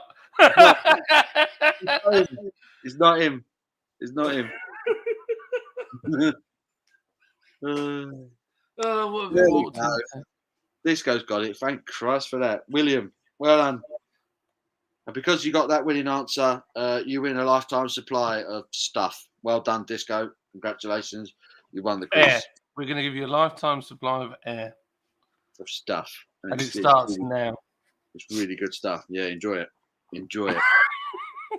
Enjoy it. It's all the rage. It's all the rage. Right, John is on the Grolsch. I am working my way through a keg of Ghost Ship, thanks to yourself and the good people at Beer Monster. And Can I just say that you nailed the pour? eh? Can I just say you nailed that first pour? First one, it was awful, wasn't it? It wasn't my fault, man. You know, it's like first opening of a keg. That was, yeah. But I mean, look at it. I've been drinking it always. Still now, it's been in the keg for over 24 hours, and look at the conditioning of it. Still banging. Still banging. I I literally think it's getting that setting right, because I did it as well. I let too much gas in because I did it not enough, and then I turned it up too far, and then you've got that gases in there for ages unless you pull a load of beer through to equalise the pressure back down to near nothing. Yeah, it's a learning curve, isn't it, with all of these machines? It's a learning thing. You got to kind of master it, work out the kinks and know what it does and all that. So I'm literally going to pull a pint. I don't think I've got much left in this keg now. I'm going to pull another pint. 1 second. So what we all been up to? I've had a busy weekend. I was at Donington Park. Watching Jimmy Broadbent race. And him and a guy called Gordy Much. They won both their races. And I tell you what, Praga rolled out the red carpet. Me and Crummy had like so much food, like unlimited coffee, unlimited drinks. There was just, the food was incredible. Massive, huge sausage and bacon sandwiches for breakfast with croissants and pain au chocolats, and then we had lunch, which was Lebanese chicken and couscous with roasted new potatoes. There was a beef stew. We lived like kings yesterday. It was amazing. Oh, look at that! That's banging. That's beautiful, isn't it?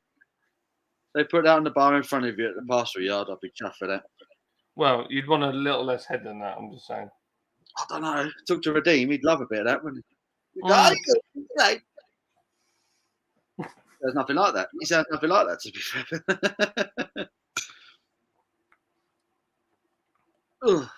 Right. We'll start with the comments. Where we at? So you got Sport Rotten, you and Crummy at Donny. So tell everyone the story of what happened there. What? How I ended up going? Yeah.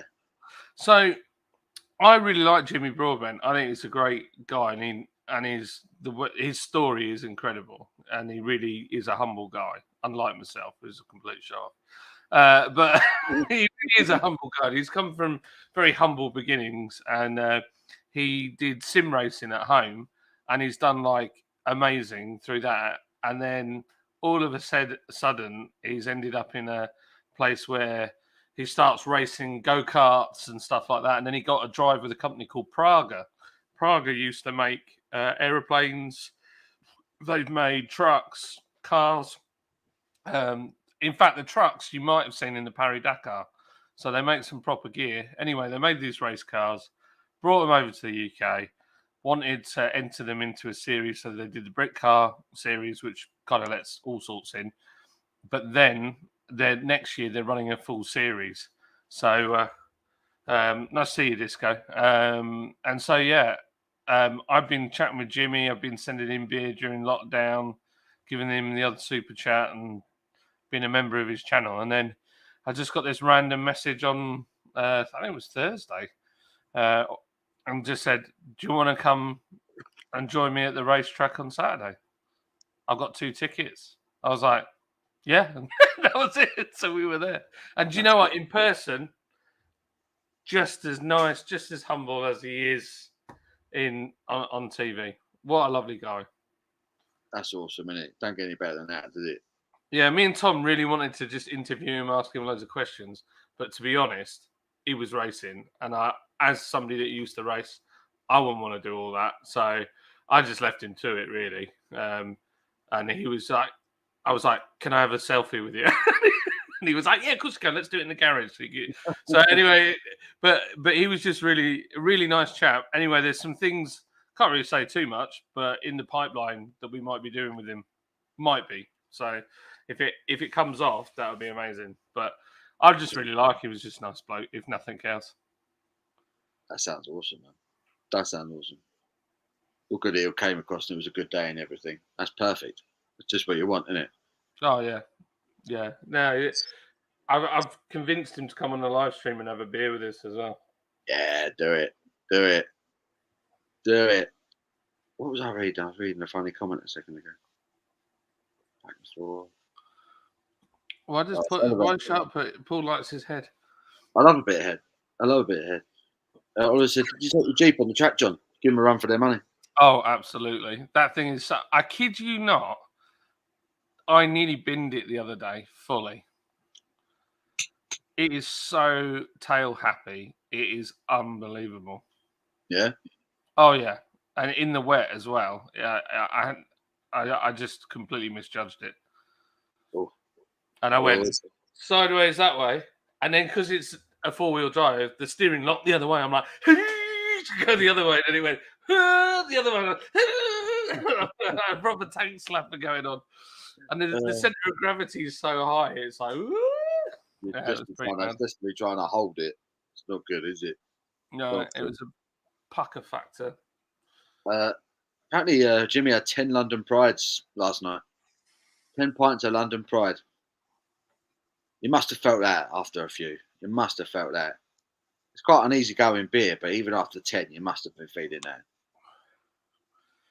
Jackson, don't come on here talking dirty, John, you slum. I'm never going to live that one down, am I? I know it's going to be, somebody will have recorded that. Have you had Jim from North Carolina in? I've still not seen him. I saw him not yesterday, Friday. I saw him on Friday. So he's all right. In a live stream somewhere. Yeah, he's definitely alive. Cool. I think he's just busy. Goldrick says room temperature ales for me. It depends on the ale, I guess. Depends on the ale. I mean, this is a citra hopped pale ale, so you don't want to be drinking that at like 9-10 degrees. I've got mine at 7. I've set my machine at 7 degrees, and I think it's about right for that kind of beer. If it were a darker beer, maybe. If it were an ESB, if I had a keg full of ESB in there, that would be no more than 10. That'd be no more than 9-10 degrees. Yeah. That'd be the minimum. Because it's all about the malt with a beer. Like, it's not about the hops with any London Pride beer, to be fair. Any Fuller's beer, to be fair. Saying the wrong thing. It's all about the malt. But with Ghost Ship, it's all about the citra hops. It's a citrusy pale ale. It's meant to be enjoyed when the weather's warm as well as when the weather's cold. So it's, you've got to balance it out. You don't want to blunt the hops. Hey, Lids. Hello, everyone. We're good. How you doing? Good. Not bad. Excellent. Made a roast dinner. It was lovely. Ooh. It wasn't the best. Oh, I liked it. I thought it was really good. It was all right. I liked it. I've had nothing to eat. I had pate on toast when I got in from work. That's all I've had. Bit of pate. Ooh. Patty. I do Brussels patty with mushrooms in it on a slice of toast. Beautiful. Beautiful. I could murder pie and mash now, though. I do fancy pie and mash for some reason. I'm looking at the If you're going to leave that door open, I shall turn it on. No, I'm not leaving it open. I'll just take the edge off it. I'll wait. Big Kev said, I have a hankering for a Caramac bar. Well, I had one in years. I think it's your curtains, Paul. Have that new Cadbury's version. That's better than the Caramac, but it is like the Caramac used to be like 10 years ago. Oh, of course, yeah, I've seen that. Is it like caramel milk or something it's called? It's like golden, or is it gold milk they've called it? I think it's just caramelized slightly, but it tastes exactly like Caramac used to taste. Ah, so I've not tried it. I've seen it. I know exactly what you're on about. I might have to try it. I might have to try that one. It's beautiful. Jack says Jimmy Broadbent is a bloody legend. He is. Bloody legend. He's a very fast bloody legend as well. It's very fast. Down in my sorrows after the Spurs loss, but had to be expected. Good to see you, lads. Cheers, Andrew.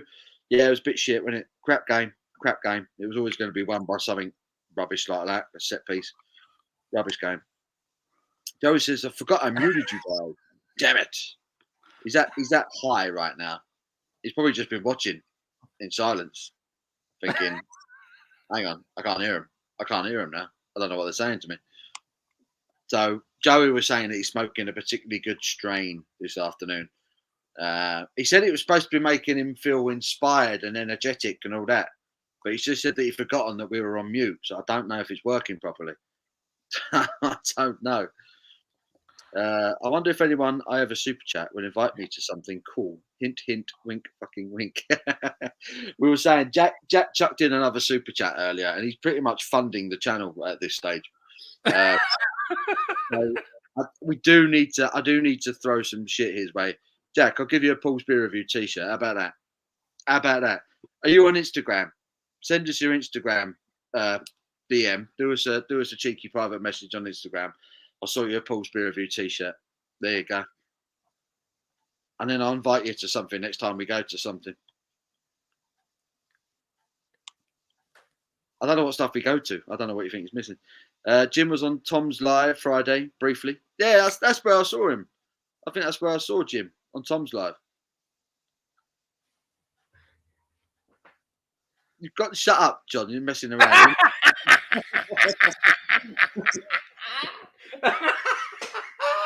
Your face then, you were like, What? well, at least Jim's all right. I like Jim's Jim. all right. That's the main thing. Oh, Alex says, what is the drunkest you've ever been or the most you drank in a night? Oh, I don't know. The most drunk I've ever been was a night out in Cardiff. Oh, you told me about that.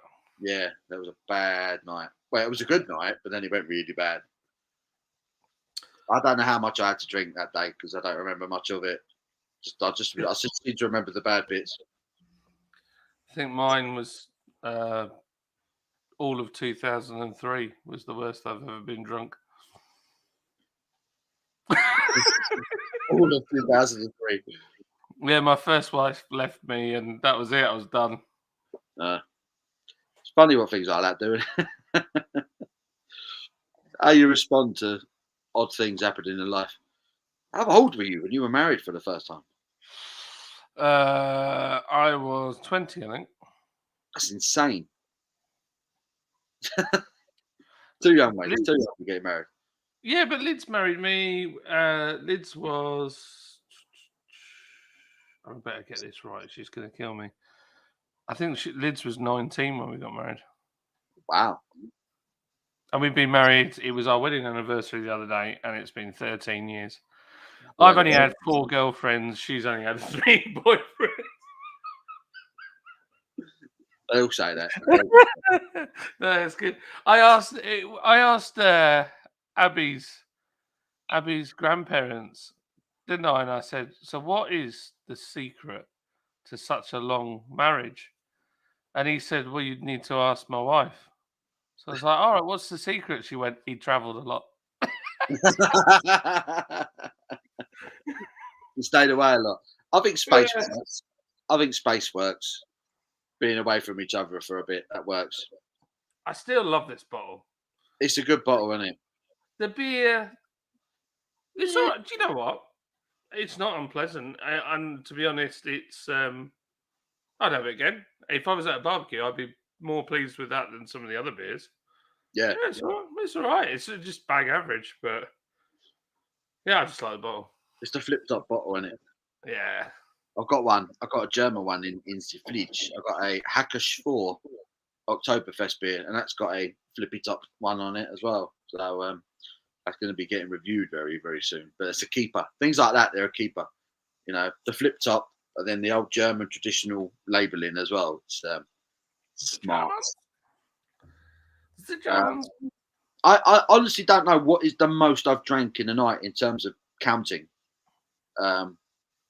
The most drunk I've ever been is usually when I mix them up. And in Cardiff, I drank a ridiculous amount of beer, and then I drank a bottle of whiskey. and that just wasn't clever.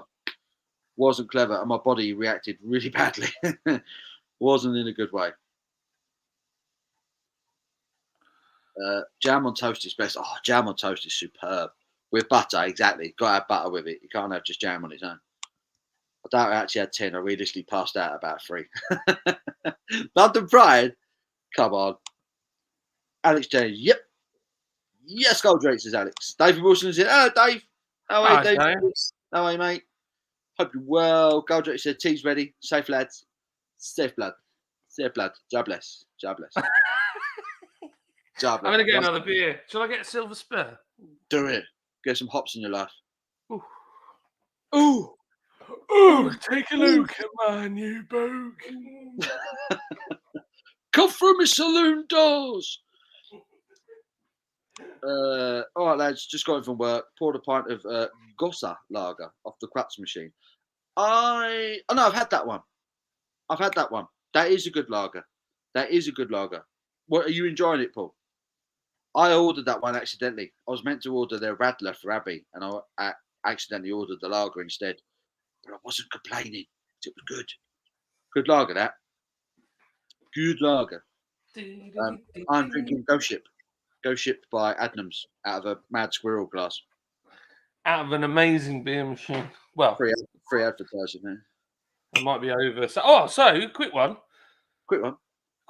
Just thought I'd tell you, boys and girls. So, on Monday, on the website, I'm going to put in a button.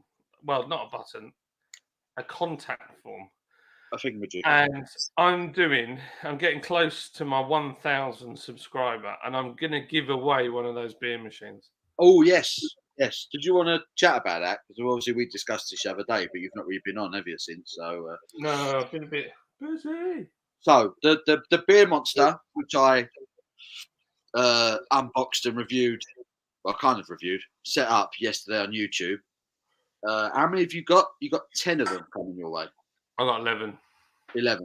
11 coming his way. John's going to be selling them via the Lord's Brewing website, but he's going to give one away. And I'm always really a little bit iffy about machines like this, but this one I'm genuinely sold on. I wouldn't endorse something if I thought it was a load of shit. Let's put it that way. A bit like my beer reviews. I think this machine is the bollocks.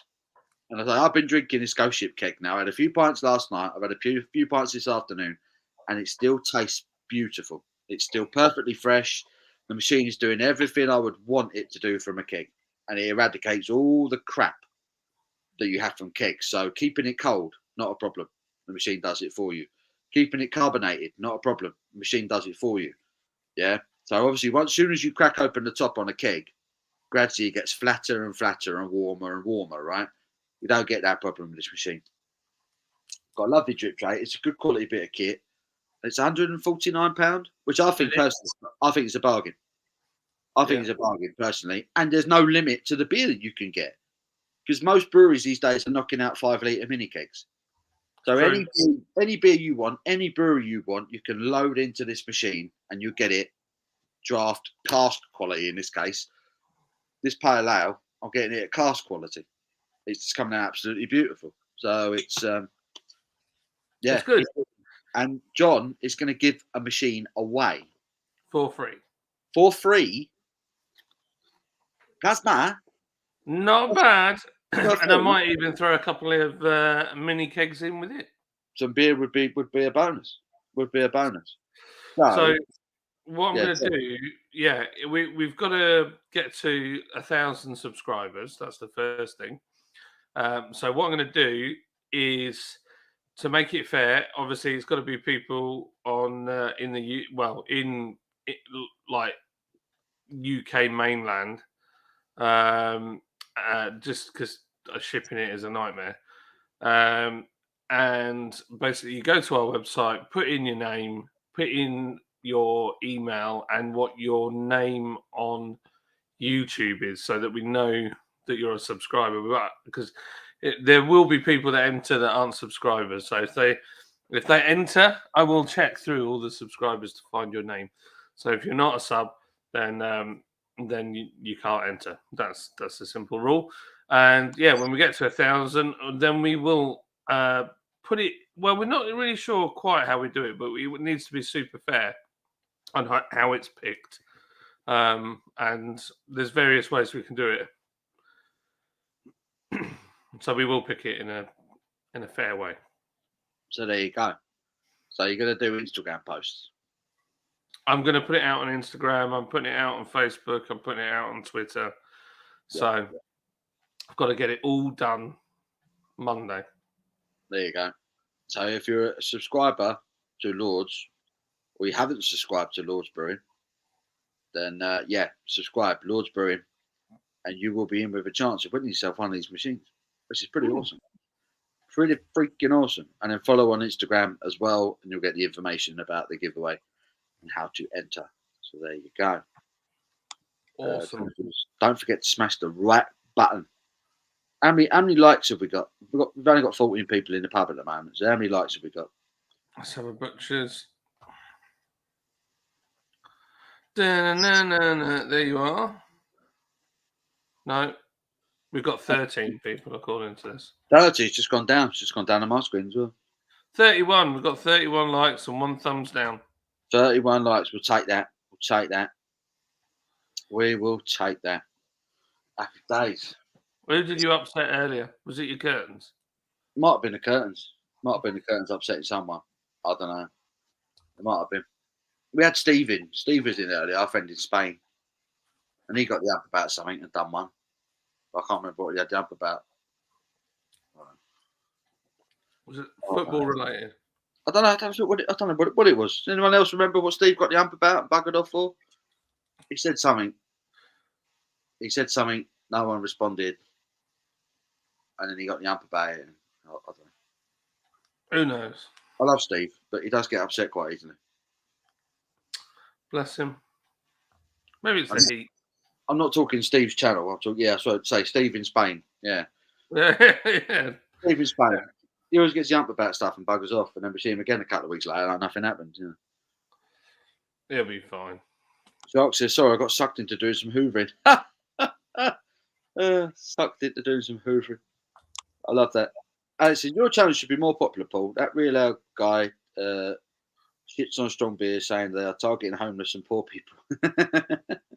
I can believe Simon would say that. To be fair, I've cracked that joke as well, but I have tried them. And what's the one I quite like? Tenants. Tenant Soup I actually quite liked. I actually thought it was all right. Wow. It was either Tenants or Kestrel. One of them two I actually thought was actually quite nice. Is that just because it's got so much boozy flavour that it kind of... But there was a balance to it. It's not like Carlsberg. What's Carlsberg Special Brew? Awful stuff. It was either Tenant Super or Kestrel Super. One of them two was actually a genuinely good drinkable beer. It just happened to be really boozy. It was actually all right. I quite enjoyed it. But there we go. Kestrel Super. And how do you pronounce that? I always call it Carpacki, but I feel like I'm being naughty when I say it like that. Carpacki. Carpacki. Carpacki. I know it's Polish, and I can get it in my dodgy offie on the corner. It's like 9% lager. 9% lager. 9%. Il Corvo. Have you done a review of this machine? Yes, I have. It's on my YouTube channel right now. And he did a terrible pour straight out the back, so they're going to. But don't judge it on that. I'm still using it now. I'm still drinking the beer from the machine now, and it's fantastic. Right. I did a review on it as well, and I used when we did it, didn't we, Paul? We used a real ale that's not carbonated, and it worked better with that. Yeah.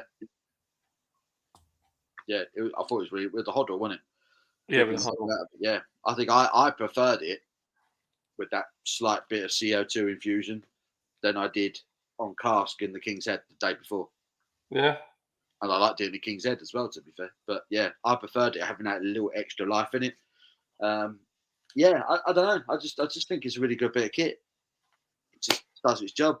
And the thing is, you can control it, right? So you kind of maintain how much CO2 you're pumping into your beer or not. You kind of have that choice. You know, you're still always in control of it, which I quite like. So, yeah. There you go. Right, I'll just go for a quick Jimmy riddle. A Jimmy Riddler diddly. Can I do your clicks now? Let me try. Can you do it? No. No. How can you do it on mine, but I can't do it on yours? I don't I understand. can't do it now because I logged out of your account. Because I came into my StreamYard earlier. It's the first time I've done a live since I was in your account. If that makes any sense. Ah, That makes sense. I randomly had a charge for 18 quid on StreamYard as well. Buying skins. Well, for you. Weird. You know what's happened? I bet somebody's. Oh, you're doing it again. You're doing it. Right, 1 minute. He's going for a sit down. It's going to be a while. Alex Jones says yes, it's pronounced that way, man. Big Kev says Shark Homebrew sold my Hoover recently. It was just collecting dust. And then Alex says, at least I think it is. Steve Channel says, oi, oi, hello, Mr. John. Hope you're good, sir. I'm all right, mate. How are you? Sorry, I got hiccups. No, it's not hiccups, but I hoovered my Hoover and it was full of dust. I just like to say Hoover is a brand name at this point. So, what's everybody? I'm really tired. What's everybody been up to today? I'm meant to be doing Forza later, but I am really tired. What's everybody been up to? What's been happening? Yeah, what's been going? What's that say? Do you guys have mayonnaise in England? Well, despite us looking completely backward and everybody think that we actually eat offal, yes, we do have mayonnaise, funnily enough. David Wilson said, had a 10% beer from Brew York called the Dude. What's it? The Dude Abides the other day. Strong, raw alcohol hit, ruined the taste. Very disappointed. Oh, really? That's not like them either. Steve, the legend from Joey. Steve Sound says, Shark homebrewing, that's bad. Laugh out loud. Shark says, I'm washing my brewing equipment. Nice. Dean Sparks says, best beer in the world. Oh, man, that's a hard question. Best beer in the world? It's so subjective, isn't it? I think you ask everybody, you'll get a completely different answer. I don't really have a best beer in the world. I have like ones I enjoy, but I don't have like, this is the beer that I need in my life. Don't know. Don't know if I can answer that one, Dean. Sorry, mate. On Google Translate, you pronounce it Karpatsky. Yeah, that sounds right. It's called Karpatsky.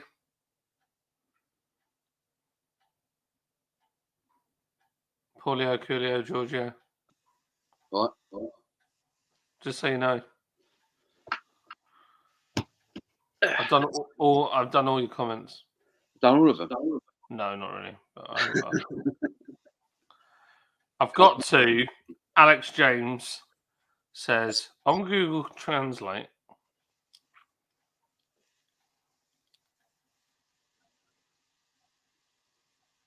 Did you sing the national anthem? Karpatsky. There's not Karpaki. No.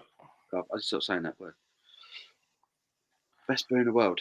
That's like the impossible question, isn't it? You can't answer that. It's true. You can't answer it. It depends. Everyone remembers good beer experiences, right? But I don't think anyone really says, yeah, that's the best beer I've ever had. I can name you good beers because I remember where I was when I was drinking it, who I was with when I was drinking it, and that always enhances. A good beer and food can be enhanced by your environment and the people you're with and the way you're feeling at the time. There are beers where I will always remember the first time I ever had. Buller's ESB. I will always remember the first time I had it because I was with really good friends in a really cool pub. I was having a really great time. Sierra Nevada Pale Ale. I'll always remember the first time I had that. The first time I ever had Sierra Nevada Pale Ale, I had it on keg. And I couldn't believe it. And I thought, what is this? This is amazing. And again, I was with really good people in a really good bar. And that's what made it special. That's what makes a good beer, I think, is the environment. I think there's Like all the beers you have with me, everyone's special. Everyone, it has though. Honestly, we laugh. You know, honestly, you say it sarcastically. You say it sarcastically, but I still remember that first pint I had of 8 Mafia in the King's Head with you and Steve and Abby. I still remember that pint of Hoddle we had at the King's Head a couple of weeks ago. Yeah. I still remember drinking Jarl by Fine Ales in Tapped in Leeds a couple of weeks ago. It was shit beer, but I enjoyed it because I was having a good time. Yeah. Things like that. True. That's what you remember. You know, if you can drink a good beer when you're with good people. You know, one of my beers of the year has been Paul Arnold's Oktoberfest. Not necessarily because of how good the beer was, but because I was drinking it with people that made it more fun. So me and John basically worked our way through a crate of that a few weeks ago at my anniversary party. And it's things like that that make a good beer. You know, I don't think I've had many beers in this room doing reviews where I can look back and say, yeah, that's one of the best beers I've ever had. You know, just Yeah. my brain doesn't compute like that. You know. It's funny. I had a pint of that Oktoberfest on keg at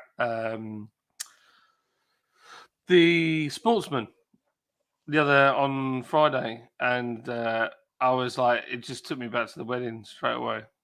Yeah. It looked good. It did look good in the glass. It looked fantastic. It was good. It was good. David also says, for me, I get a good Fuller's ESB. Makes me have a daft smile. It does though, doesn't it? It does. Yeah, I love it, and I don't know why I love it so much, but I do really love it. It's just a classic. It's just a classic ale. I had the last birthday I had just before lockdown, so 2019. My last birthday 3 years ago now. 2 years ago. 2 years ago. Yeah, 2019. Me and Abby went into town. We went for dinner, and then on the way back home, we were at King's Cross. We had to jump on the train back down the road back here. And we went into the parcel yard. And I had 2 pints of ESB. I was just in my element. Just sat there, just drank 2 pints. I hardly had a beer all day. I had a couple of pints in a pub in Camden when we had our lunch. And then I said, I can't go home without having an ESB in the parcel yard. So I said, let's go up the stairs, go for a pint. And it was so good. I had 2. It's just one of them. It was just that made my day. Sitting there with the lovely wife at the pub drinking Fuller's ESB, and it was the company was right, the feeling was right, and if the beer is good, then it just adds to the experience. That's what makes a good beer. Yeah, no, you're right. You're definitely right. That makes. Yeah, it's like you've got to be in the mood for it. I'm drinking this Silver Spur. I'm actually like, oh, this is a bit loud for a Sunday night. I'm like, rah, it's got that bitterness. It's like, it's there sparring at the moment with my taste buds, and I was like, I probably should have gone for the Bandon car. No, maybe that wouldn't have been a bad shot. Sunday night is all about chilled beers, isn't it? Yeah, this thing's like a party in your mouth. It's a bit.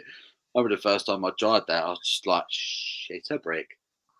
It was like 2 sides to it, you know. Yeah, it is. It is like that, isn't it? It's a very strange one. Didn't know what's going on with it, you know. Alex says, I had my first drink at 9 when my great aunt thought it was a pop. Gave it to me. It was an Alco pop. I love that. Have this. Hooch. Enjoy it. There's 6 more if you want them in there. Keep drinking. I was like, yes, Auntie, thank you. That'd be lovely. Shark says, Sierra Nevada's Baltic Porter Joy is available only in 8-pack, $39. That's pretty steep, isn't it? $39. I know you sent me the picture, didn't you? I don't think we'll be getting that one over here. I'm waiting for Celebration Ale. I'm waiting for that. When that comes out, I'm buying all of it. All of it? All of it. All of Sierra Nevada's Christmas special. Yeah, I didn't get any last year, and I'm determined to get some this year. They've got an advent calendar. Have you seen the Sierra Nevada advent calendar, Kevin? Have you seen it? It looks awesome. It's £89 over here. You can order it on the Cascade Club. 89 quid for an advent calendar, but it's like a mixture. There's 440ml cans in there. There's little cans. There's bottles. Apparently, there's something extra special on Christmas Eve. I'm really tempted, but at the same time, I'm like 89 quid for an advent calendar. You know, I keep doing the maths in my head, trying to work out whether or not it's good value or not. It's a lot of money for an advent calendar. Did Liverpool win 5-0? They did at Manchester United. Oh, Crazy times. That's what makes an evening with good people. Doesn't matter what beer or food you have. Exactly. It could be in one of the biggest dumps in the world, but if the company you're with is great and you're having a good night, doesn't matter what beer you're chucking in you. It really doesn't. yeah. It helps, but it's not the defining factor. If you're in a pub that does really good beer and you're with really good people, those memories live forever. But otherwise you still have a good night. Don't matter on the beer, really. No, I agree. I'm meant to be doing Forza tonight, Oh, with the boys, Forza. but I'm like, the It's your problem choice. is I can't back out because I'm the one that said, "Hey, shall we do Forza tonight?" It was your idea. You douche. You got to do it now. I will. What is the time, Yeah. Bob? We're on 12 minutes past 7. 7:15. It's just sitting down, having a beer, and then I'm like, I realise how knackered I am. It's just like, Yeah. Oh, I sent you the Hoddle video. I re-rendered it and put an intro and an outro on it, and I sent it to you. All right. Is it in the link? It's sent by email, so you should be able to click the Okay. link and automatically download it. Cool. Sounds good. I will Should have a work. butcher's with that. I will have a butcher's. Big Kiss says, I believe in that too. The place and the people you're with at the time definitely sways my opinion on beers. Yeah. I reviewed Hofbrau's Oktoberfest beer the other day, and it was glorious. Like, absolutely stunning. Absolutely stunning. And even whilst I was drinking the beer, I was thinking to myself, I wish I was out with friends at the Hofbrau beer house drinking it with people. I was craving drinking it with people whilst I was supping on it. My mind was taking me somewhere else, wishing I was with other people enjoying the beer together. And I think that's what a good beer does. I don't link a good beer with sitting in my front room chatting about it. I'd link a good beer with being out with people and having a laugh and drinking the beer together. Yeah. That's what beer does to me. And that's what I wished. It was a beautiful, beautiful beer. It was a 10 out of 10 beer. But if I'd have been with good people in a good environment, ideally the Hofbrau house in Munich with good friends, it would have been a life-changing beer. Wow. It would have been one of those moments. And I just think that's what it shouldn't be underestimated is how your environment and how the people with you can enhance the flavour of the beer. It just makes it better. We need to go on a Europe trip. Yeah, I'd love to. I really fancy doing Belgium at some point. I'm not even a fan of Belgian beer, but if anywhere's going to change it, it's going to Belgium, right? So I'd like to go to America. America, 100%. America for me is home of the IPA right now. So where better to go? Home of the IPA. We started it. I know, but we haven't got anywhere near as much as the range of hops that they have in the States, though, have they? Well, no, that's true. American West Coast IPAs are the best IPAs in the world right now, in my opinion. In my opinion, personally. No one does an ale. No one does a cask ale like we do in England. We're the kings of that. Kings of cask. Kings of cask. No one does a lager like the Germans. No one does a pilsner like the Czechs. And what else? No one puts a duck in a hot tub like I do.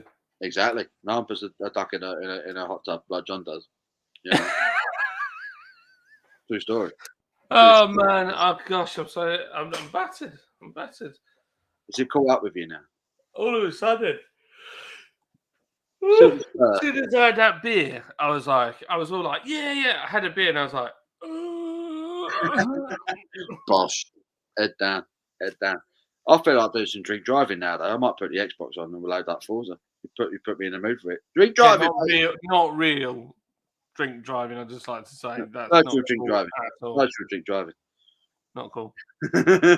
That's what we call it. Whenever me and John meet up for Forza, we're like, drink driving. Let's do it. Drink driving. It is, but yes, 5 and drive. Those Horser, it's great. Yeah, it's good fun. Well, at least you know you're in a safe environment there. There's no chance of anything silly happening, so Exactly. you should never risk it for a biscuit.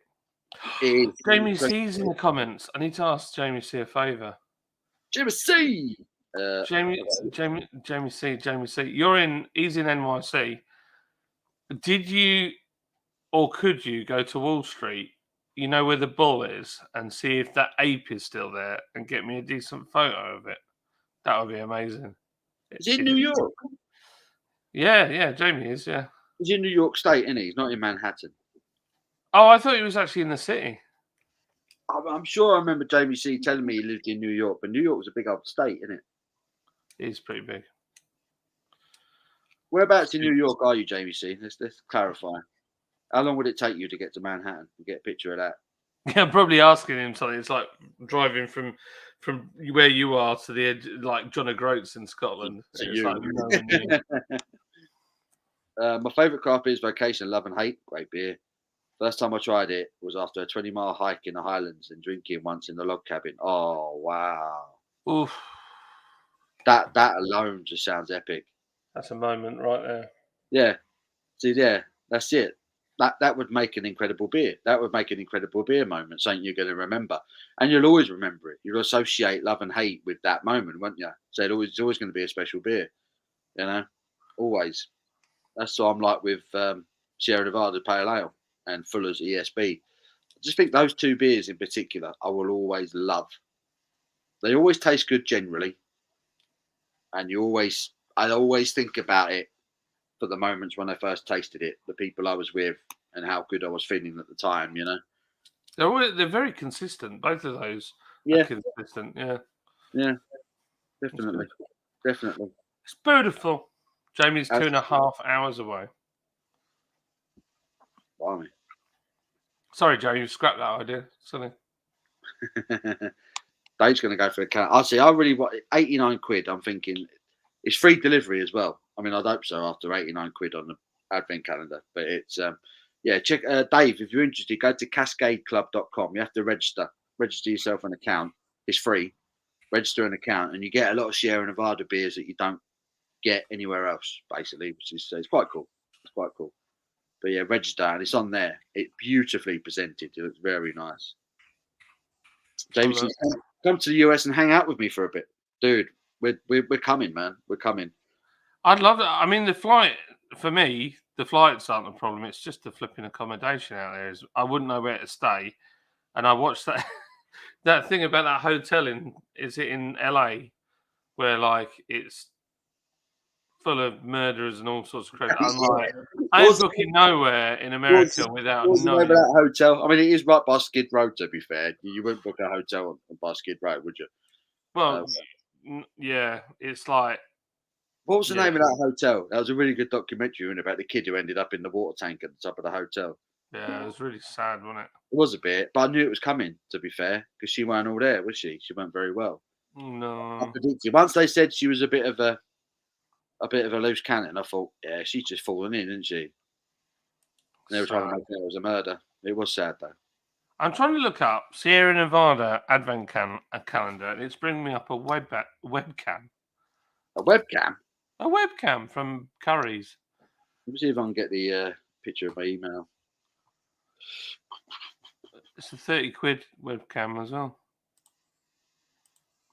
I got an email from John Slumbers. That's me.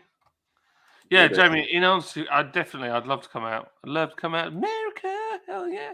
I can eat loads of food colouring, and then when I get back, I can poo a single block of E-numbers. Like a large piece of plastic. That's really weird. Sierra Nevada. There it is. Oh, that's why. I got it. I got a picture of that. Hold that up to the camera so we can. That's not going to come up, is it?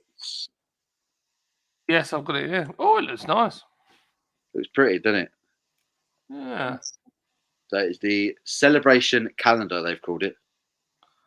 Celebration calendar. It's pretty. That's the artwork on the bottle of the celebration anyway, the shack in the snow with all the conifer trees around it. but that is the Advent calendar, the celebration calendar. Calendar. Caliber. Yeah, 89.95, free delivery. I read about it. Advent available pre-sale basis. We have a limited quantity. They're delivering a week commencing the 22nd of November, so you've got plenty of time to book it. The beers are made up from 355 milliliter cans and bottles and 473 ml cans with varying ABVs. There is over £121 worth of beer and gifts in our box. And you can secure yours for $89.95. And it's the first time Sierra Nevada have done it. So it's a big deal. It's a big deal.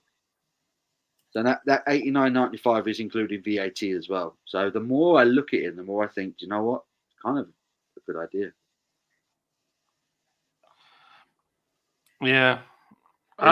We've talked about doing it ourselves, but the problem we've got is we don't have enough range of beers in the right containers to fill it.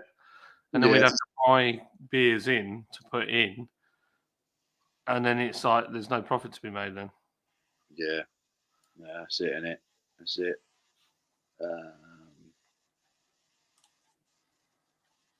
I do like their branding, though. I've always liked Sierra Nevada's branding. It's got this oldie, worldy, typical, classic American look to it. I really like it. Anchor used to be the same, and then they rebranded, which was shocking. Shocking idea. Shocking idea. I've got really bad carpal tunnel in my wrists, and it's mad. Yeah, I shouldn't really be doing the falls, I think, but John, very few people make real IPAs, mostly various of New World styles. It's true. Okay. I feel like a lot of the American IPAs, they've only whacked I in there just because it sells more. Because it would have been just a West Coast Pale Ale before, but they're like, oh no, it's a West Coast Indian Pale Ale. That's it. Dean says, cheers, Paul. Never really thought of it that way. Beer shared with friends is what it's all about, really. It is. It is. It's what it's all about. If you can drink good beer with good people, then it's double bonus, right? You could drink a beer on your own at home and think, my God, that was good. But if you're drinking it out and about in a good location with good people, it just enhances it for me. I'll go there now and then, due for another trip down there, to be honest. So Jamie C is talking about going back into town. How is it that George Galloway is doing a live now and he's got 1.3 thousand people watching him? George Galloway, do you know who he is? Is he an MP or something? Yeah, but he's a piece of work, man. And guess who's streaming him at the same time on YouTube? You never guess. It's the Russian news agency RT UK. Oh, really? Yeah. I mean, he's always on their news all the time. He's a Russian sympathiser, isn't he? Right. Sod it. I ain't got time for politics. I ain't got time to listen to anyone waffle about politics online. No, I don't watch them. Sod that. It's just annoying. We do all our hard work and try and entertain, and then that clown gets 1.3 thousand. Yeah, but they're there for a row, though, weren't they? Can you imagine how many people are in the chat slagging him off right now? It's true. They're not there to listen to what he's got to say. They're there to have a row. You know, if you want to go on the internet and have a row right now, that's the place to go. If you want to chill and have a beer and have a laugh with us, this is the place to stay. It is the place to be. The place to stay, yes? You've got 23 people in the house. We're doing well. We're doing well. 10 people have come back. And it's awesome. Everyone chilling on us. What's everyone drinking? Let me check in with everyone. What is everyone drinking? What are you doing with your... You could be doing anything with your Sunday afternoon. And you sat with us, you're chilling. What are you drinking? What beer are you drinking? What soft drink are you drinking? Are you drinking a hot drink? Are you having a coffee, a tea, a cheeky latte? What are you drinking? What's everyone doing? A cheeky latte in the evening. Cheeky latte. You know the decaf isn't actually that much less caffeinated than normal coffee? I didn't. I learnt this on a podcast last night. Oh. And that Coca-Cola still uses cocaine leaves or the coca leaves. Is it really? In America, they still use it. Wow. But they don't. The element that is cocaine is completely not extracted, but the flavour from the leaf is extracted. And when they brought out new Coke, they'd eradicated that. Well, we think they eradicated that that strain of ingredient, and people hated it. Wow. Crazy. It's on the latest Joe Rogan podcast. It's a guy and he's a historian. He goes through all the story of Coke and this company called, I want to say, DeSantos or something, does chemicals and all sorts of dodgy stuff, and not a very nice company, but it's quite interesting. That does sound interesting. Let's put cocaine in cola. That's mental. Yeah, but it's not. There's no cocaine in it, if you know what I mean. Just Yeah, to leave. yeah. You don't know, wouldn't you? Luke Myers is on the Vermont sessions. There now. Alex says he's just finished his Western cider. He's been on the cider this afternoon. 8.2%. All of it. JT's on the Budvar. Good choice. David says, got a can of neck oil on the go. How are you finding that, David? How are you finding it? I've not had any Beavertown beers for a while. No, me neither. Dave says, in the spoons, awaiting a Elgood Porter and a Monty Python Dead Parrot. I love that people watch this while they're in the pub. We get it a lot. It baffles me. Not baffles me, but amazes me is the word. It catches me out. But I'm out and about, but I'm having a beer with you guys at the same time. I think that's mental. I guess though, it's not unusual now to put in an earphone and go to a quiet corner and watch a video. That's a good point. That is a good point. So he's waiting for an Elgood Porter and a Monty Python Dead Parrot. Sounds like you've got a couple of good beers on the way. That's a great name. Monty Python's Dead Parrot. Love it. Good Piss says, our family fortunes on in the background. Who made Gino D'Acampo the host? I thought he was a former burglar who robbed the 80s Singapore Young's house. Is that true? No way. Gino D'Acampo, he's that dodgy Italian chef, isn't he? I'm going to have a look. Gino D'Acampo. Better than Les Dennis, though, isn't it? Let's all laugh at United. 100%, David. 100%. They got absolutely raped this afternoon. Liverpool pulled down their pants and done them over in their own backyard. No way. That's true as well. Best way to start an argument. Yep, true. 100%, Alex. 100%. Just scrolling up. So, Richard Mills said Cecil Hotel. That was it, wasn't it? Cecil Hotel, or the Cecil, they called it. The Cecil Hotel. The Cecil. Yeah, that documentary, if you've not seen it, is it actually called the Cecil Hotel? Yeah. Cecil Hotel on Netflix. It's interesting, but the ending was a little bit predictable. So, yeah, all based on the true story. It's a sad story, really. Very sad story. And it all got very wrong because of the hotel and the area that it's in. The story was kind of blown out of proportion. But very interesting documentary, though. Right, let's catch in. What's everyone drinking? So that is true about Gino D'Acampo. So what did he do? He robbed. He went to prison for robbing. Where does it say here? Oh, where is it? I've completely lost it now. Never ever. Yeah. He was found guilty of robbing the home of singer Paul Young. Random that. Yeah, he stole Paul's £4,000 guitar collection. Oh my goodness. And a platinum disc from his mill house. That's amazing. Yeah, he was only 22 years old. He's loaded now. He's got a massive house in Boreham Wood. He lives right by the Elstree Studios. He's got like the biggest house in Boreham Wood. It's crazy. He must have been in a desperate state to do something like that. You'd think so. Use cocaine and cola nuts. Got Nick's name.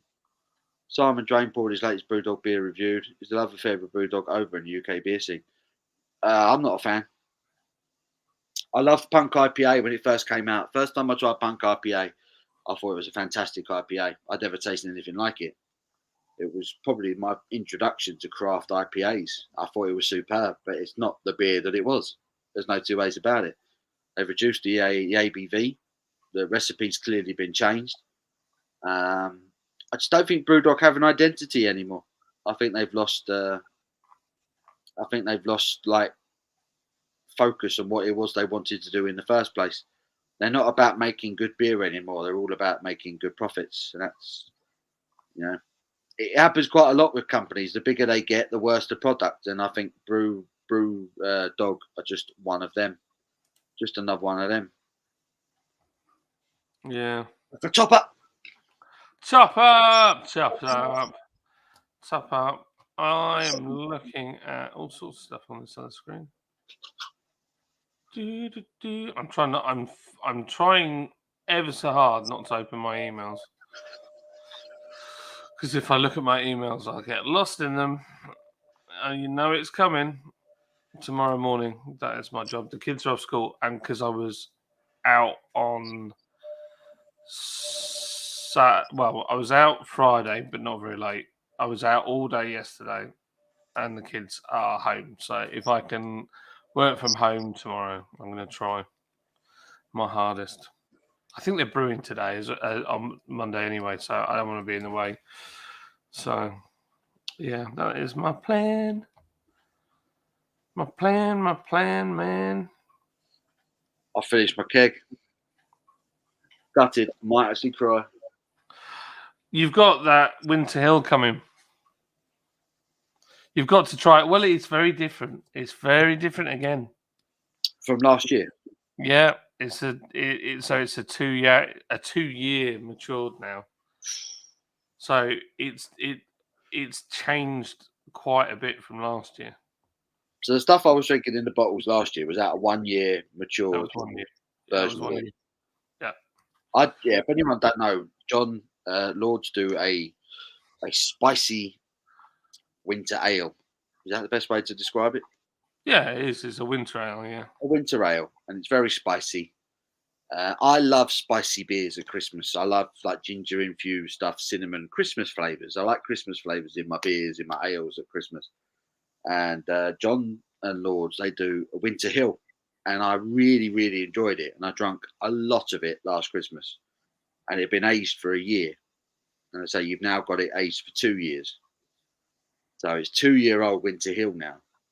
So I'm really looking forward to that. Seeing what that's like now, a year on. It's going to be... the lads reckon it tastes like banana.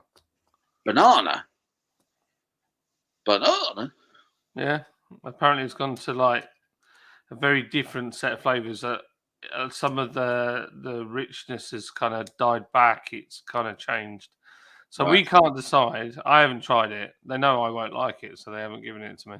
So they're waiting for you to try it to make a decision on whether you think that is nice or not, as to whether it goes down the drain or whether we sell it. Right. Okay. Because there's nothing wrong with it. There's no like, well, it wouldn't have lasted. It would have been vinegar if it wasn't right. But that we deliberately barrel matured it to see what it's like. So Yeah. that's the only big barrel left. So, yeah. No, I loved it last year. I can imagine I'm going to enjoy it again this year. To be fair, Goldrake, triple caramel, Belgian beers, FTW. For the win. Is that what that means? Yeah. For the win. Triple caramel, Belgian beers for the win. I do like triple caramel, to be fair. That is a nice beer. It is a nice beer. Super refreshing, perfect football beer. Yeah. The Beaver Town. Good choice for Sunday night, Goldrake. Shepherdine hopped to the few dried earlier was worth a try. Port Leven Pale Ale at the moment, brewed in Cornwall. Sounds good, Dean. Definitely Joby. What they produce isn't very good. They're macro now. Exactly. Brewdog aren't a craft brewer anymore. Goldrake, but college till was 2nd November, so I thought, why not crack open a few Belgian ales? I've got a couple of triples on the shelf that I need to get around to reviewing. I've got the Westmail triple, and I've got the Chimay triple as well. That's my guilty pleasure there, Holston Pills. Holston Pillars. 4 weeks of 12-hour nights. I'm gagging for a beer. 1 week left, and I'm getting bladdered this Saturday. Good lad. Good lad. Got to be done. Big Kev says a Coca-Cola trademark icon has a cartoon picture of someone snorting a white line up their nose. Once you see it, you won't ever look at a can of Coke again. It's subliminal, but true. Really? No way. I've seen a picture of someone snorting a white line up there. Is it one of them things that's hidden? Like the bear in the Toblerone logo? I didn't see that ever. I just thought it was like marks on the mountain. It was actually a bear. Little things like that. If you've not seen it before, look it up now. The Toblerone bear. You won't believe it when you see it. You won't believe it. Good choice, Cardrake. I'm up at 5:30. So no strong stuff for me. Says Paul. By the way, Bud Bars is beer flavoured water, drinkable though. Beer flavoured water, drinkable though. Yeah, it's drinkable, I guess. Cardrake, Brewdog are just hipsters drinks. They are now. Can't see it, let alone all of a sudden see it. Looking forward to the Winter Hill, hoping in Cannes. He's asking David. I see there's one of like a man. It's a bit tenuous though.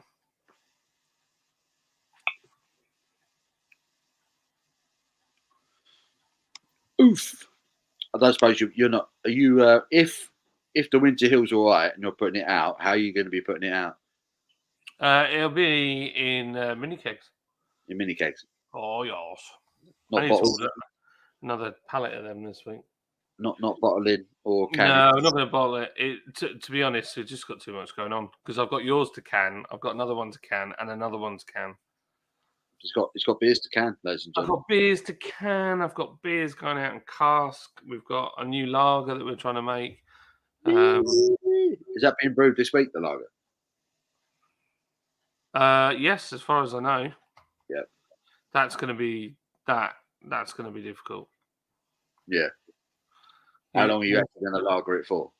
I don't know. That's the other thing. We're going to trial it. So we're going to dip it. I'll take it from the tap and just work out when we're happy with it. Yeah. Because it's got to be fairly quick to make, but I don't want it to lack in any quality. It can't be a 90-day one. No way. No. You're not going to be able to afford to do it, are you, really? You've got so much going on. Yeah. I can't see that Coca-Cola thing, to be honest. I'm looking at it, and I just don't see it myself. Joe Barnes says one of my brothers picked me up a sixer of Samuel Smith's Winter Welcome Ale. Sounds awesome. Looking forward to trying it. Samuel Smith's Winter Welcome Ale. That sounds fantastic. I love shit like that. Whenever the breweries start putting out festive specials and stuff like that, I want them. I want them all. I love it. It's the magic of Christmas. Don't put it away, John. Enjoyed it last year, says David. Yeah. Yeah. Hopefully it'll be all right. Like I say, I'll do a video about Winter Hill as soon as the keg turns up. I will review the Winter Hill. I'll let everyone know my thoughts. And yeah, hopefully it'll be available if it's good. It's not one to stick out and review, Swine. You just need to tell me if you like Really? it. You'll be like this. You'll be like, it'd be terrible. You can't sell that. And I'll be like, well, you were just meant to drop me a text and say whether you liked it or not. I'll do that then. But I'll let you know, David. I'll let you know. Josh is in. Hi, guys. Late to the party. Says may have been covered already. Best beer advent calendars. Are they worth it? Are they worth it? We were just talking about the Sierra Nevada advent calendar this year. They've put one out for the first time. It is cool. It's very, very cool. It's very cool. Beer 52 have got a good one this year as well. They've got a good selection of beers in there. I think in general you save money. You do save money on an advent calendar. I think in terms of the price point compared to what you'd be paying for the beers individually, they're probably good value for money. It's just whether you can afford to fork out that kind of money in one go for a load of beer, you know. Yeah. But yeah, you got to choose the right one as well. I think I would probably prefer to buy an advent calendar from a brewery that I like, you know, rather than going to something like Beer 52. I'm really tempted with the Sierra Nevada one. I'm really tempted with it. It's beautifully presented. It's going to make me feel festive as soon as it turns up, to be honest. Festive. And that's what it's all about, really. And if breweries like Sierra Nevada don't do bad beer, so at least you know you're going to be drinking a good beer every day. It's true. So are they worth it? I think yes. When you look at it, you know, out and out, when you look at it logistically, the terms of the prices, the money you're saving, if you were to buy all of those beers individually, it'd probably be about double the cost. So on a lot of them. So I think for me, I wouldn't drink a beer every single day, so it's kind of wasted on me. I feel like, don't know, if you've got an Instagram account, you really enjoy putting beers on and stuff like that, and there's an element of not knowing what you're going to get. That's kind of cool. I like that. But yeah, Paul, I'm going to have to go and set up because Kobe's upstairs playing Fortnite, so I need to kick him off, which will be, as you know, not the quickest thing in the whole world to do. that'd be hard work. Yeah. And we're going to have tears. Oh, Daddy, I was nearly there and you've ruined it. I was gonna get a victory royale. No, you're like 15th, mate. Just get off. Got to kick him off it. That's Well, good. I'm gonna go up to 8. I'm only going to do another 20 minutes, and then I'm done. I've done 4 hours nearly. So that's insane. The new Horizon 5 is available on Game Pass. And Is it out now? No, it'll be out on, I think it's November 9th. Oh wow, so not far away. No, so I've loaded it, but for pre-order. But then for some reason today, it decided that it needed to do 100 gig download. Wow, that's a lot of game. A lot of game. Forza 4 was nowhere near that much, was it? No, nowhere near. I don't think so. I was like 40. Me. Yeah. The graphics are meant to be just incredible on the new one. Yeah, but we ain't got the new consoles, though, have we? So it's. No, it's true. True. Oh my god. I think the graphics on the current one are really good. You know, how much better can they get, really, if you're using the same console? It's true. People said that though back in the day about Toka on the PlayStation 1. Tokyo. That's a good point, isn't it? Yeah. Nothing will ever get better than Gran Turismo. The graphics are amazing. Oh yeah, Gran Turismo. Yeah, there's always something better, isn't there? You look back at it now and you're like, I can't even see it. You know, I can't even see the cars. It looks awful. Yeah, man. Right, I'm gonna let you go. Love you all, and I'm going online, baby, and I'm gonna try not to fall asleep. Do it. Right. See you mate. later, alligators. Bless you. Speak to you later, mate. All right, bud. Bye-bye. John there, saying goodbye. We're going to wrap up these comments here. Westmail should make a great beer. You won't be disappointed, Paul. Josh, enjoyed the Beer 52 one last year. Nice mix of beers. Have ordered again this year. Did look good this year, the Beer 52. I do think it looks quite good. Look at it a long way. Squint your eyes, you'll see it.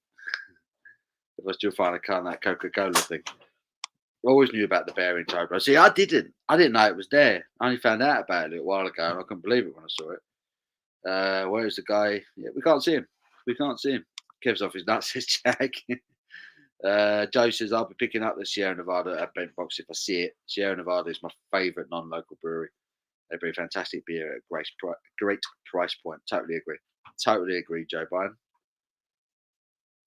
Dean says, I'm off. Thanks for the company. Cheers, Dean. Thanks for joining us, mate. Take care of yourself.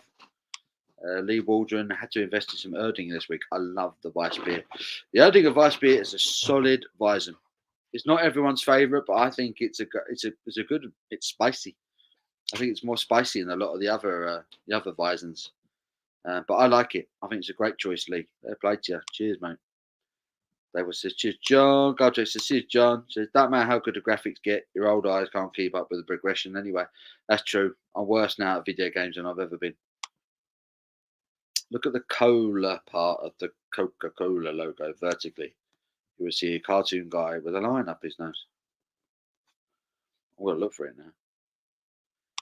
Jack says, Kev, I've been staring at a Coke can for half an hour. I can't see it. Dave says, I like the arrow in the FedEx logo. Oh, yeah. Never noticed it before. It's pointed out to me. Yeah, I've heard of that one as well. FedEx. Saw a YouTube video on that. Had subliminal message with 2,000 likes. 7,000 dislikes for some reason. A YouTube video, subliminal message. Ooh. Goldjay says he's going to jump on his Xbox 360 after the stream. What are you going to play? Big Kev says, you'll see it. You will see it. Man snorting coke on a Coca-Cola can. I've never seen it. I've never seen it. And I've caught up with the comments. So because of that, I'm going to wrap up here. Thank you to everyone who has watched and stuck with this afternoon. I hope you've all enjoyed your Sunday afternoon with me. I've enjoyed having you. Take care of yourself. Enjoy your week. Take care of yourselves. I will speak to you very, very soon. I dare say I'll be on a stream with possibly John or Tom or something like that this week. And I will hopefully be back on next weekend with a low live. But yeah, until then, look after yourselves. Enjoy your beer. Take care. And cheers again. All the best, guys.